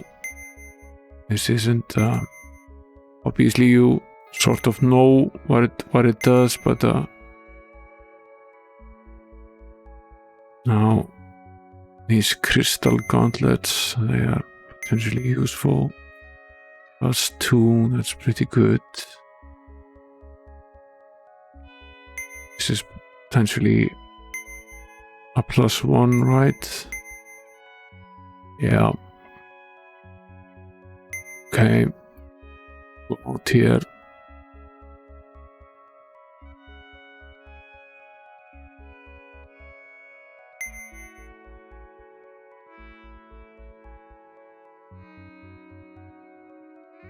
Equip this. Let's take a look at this shield. He's already wearing the silver shield. Let's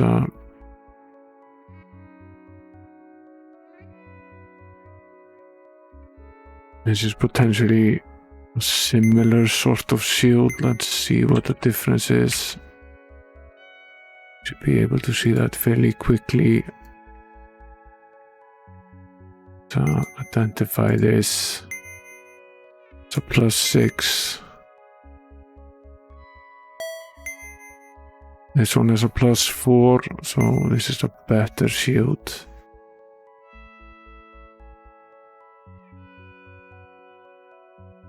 We'll give it to the cleric. It's fairly important that the cleric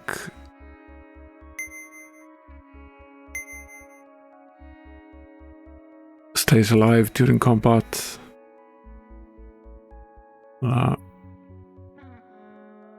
He already has a lapis shield.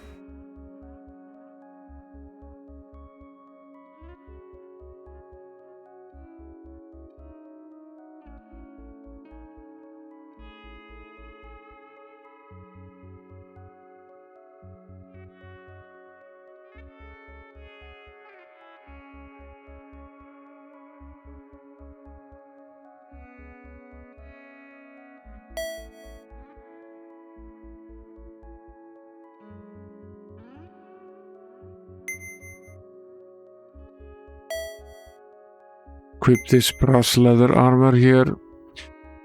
Zoom. We have better gauntlets here somewhere. I'll have some.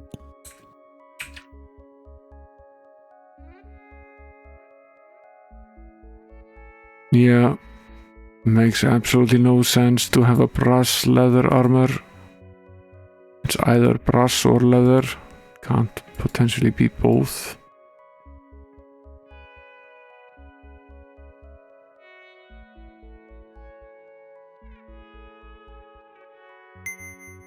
Correct in assuming this is a better armor, right? Yes, it's a +5. Now, what are these glass boots? Gives us a +1. Then we have the crystal plate mail. This is okay, this is a fairly good piece of armor.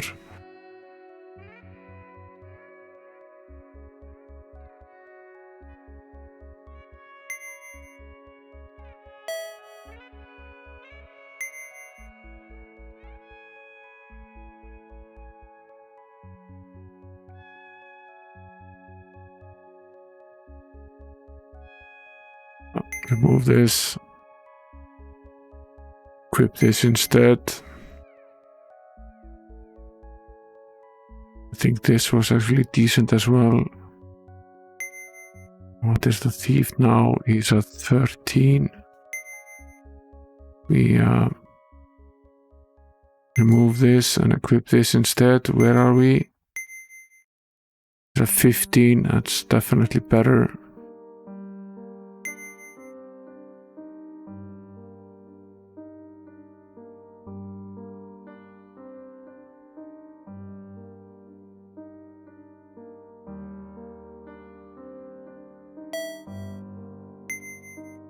Knight is now at 22, which is actually decent. And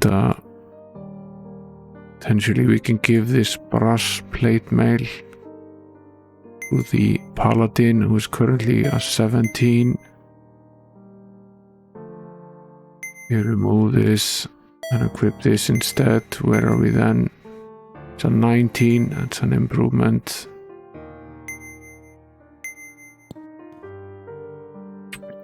This is all important. You need to do this soccer banning here back and forth.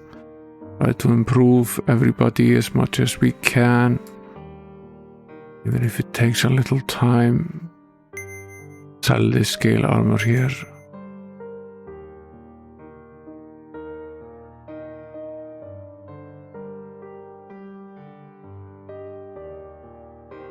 Sell these wooden gauntlets and this wooden maul here. And this wooden cudgel, which is apparently worthless. Leaves us with this brass splint mail, which is a +5. This was what? +5 as well. A normal shield will sell it, and these leather gauntlets will also sell them, and the brass leather armor will sell that.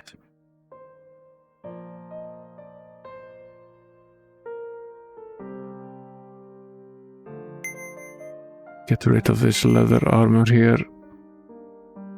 Keep this shield of fists.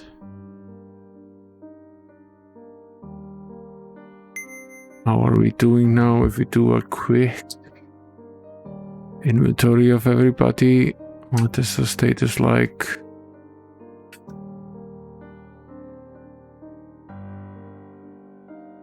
William Tell is obviously still pretty weak. Potentially this is better. It was a 7. What is he now? No, we can't wear it.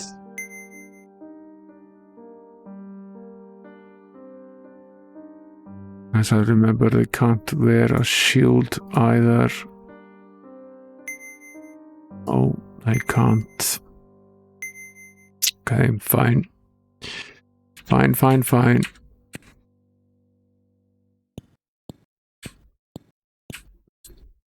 What time is it? It's 1 p.m.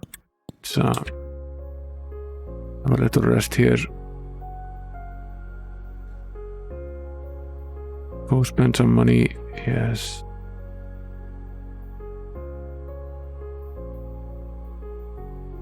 Buy spells. What spells? Well, potentially all of them.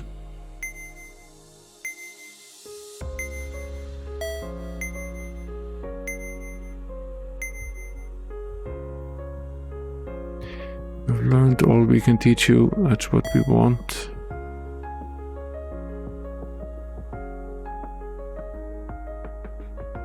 Yes, yes, yes, yes. Fine. Now I think we've basically learned every spell can in the first town for every character. It's potentially useful. It's very useful to have Paladin in the party, so we have 2 characters capable of casting healing spells. And the archer will slowly gain experience in the magical casting as well, and he will become more useful as he progresses. It's already a level 7, so that makes him a level 2 spellcaster, which is useful enough. Now, let's save the game here. This will be the last thing we do. Switch back to the PC here.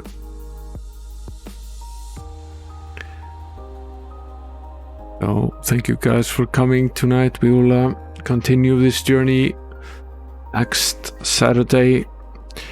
Potentially we'll start with a cavern in the in Baywatch.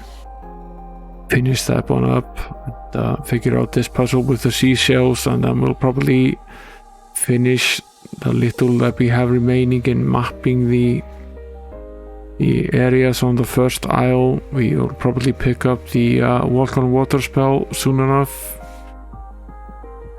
and then we can also finish the mountainous and forested areas of the first isle. We'll try to get all of that completed on next stream, and until then, thanks for coming, guys. Sleep well. I'll go directly to the extra. There is no particular need to rate anyone. I think there are just potentially the 3 of us here, a 1200 gamer and Dane Archer and me, so we won't rate anybody. We'll just say goodnight, and I'll see you guys later. Thanks for joining me. I hope to see you again next Saturday. Next Monday is we are going to be playing the second part of Deja Vu on the Max 68K next Monday, so if you want to join me in that, that's welcome as well. For now, good night.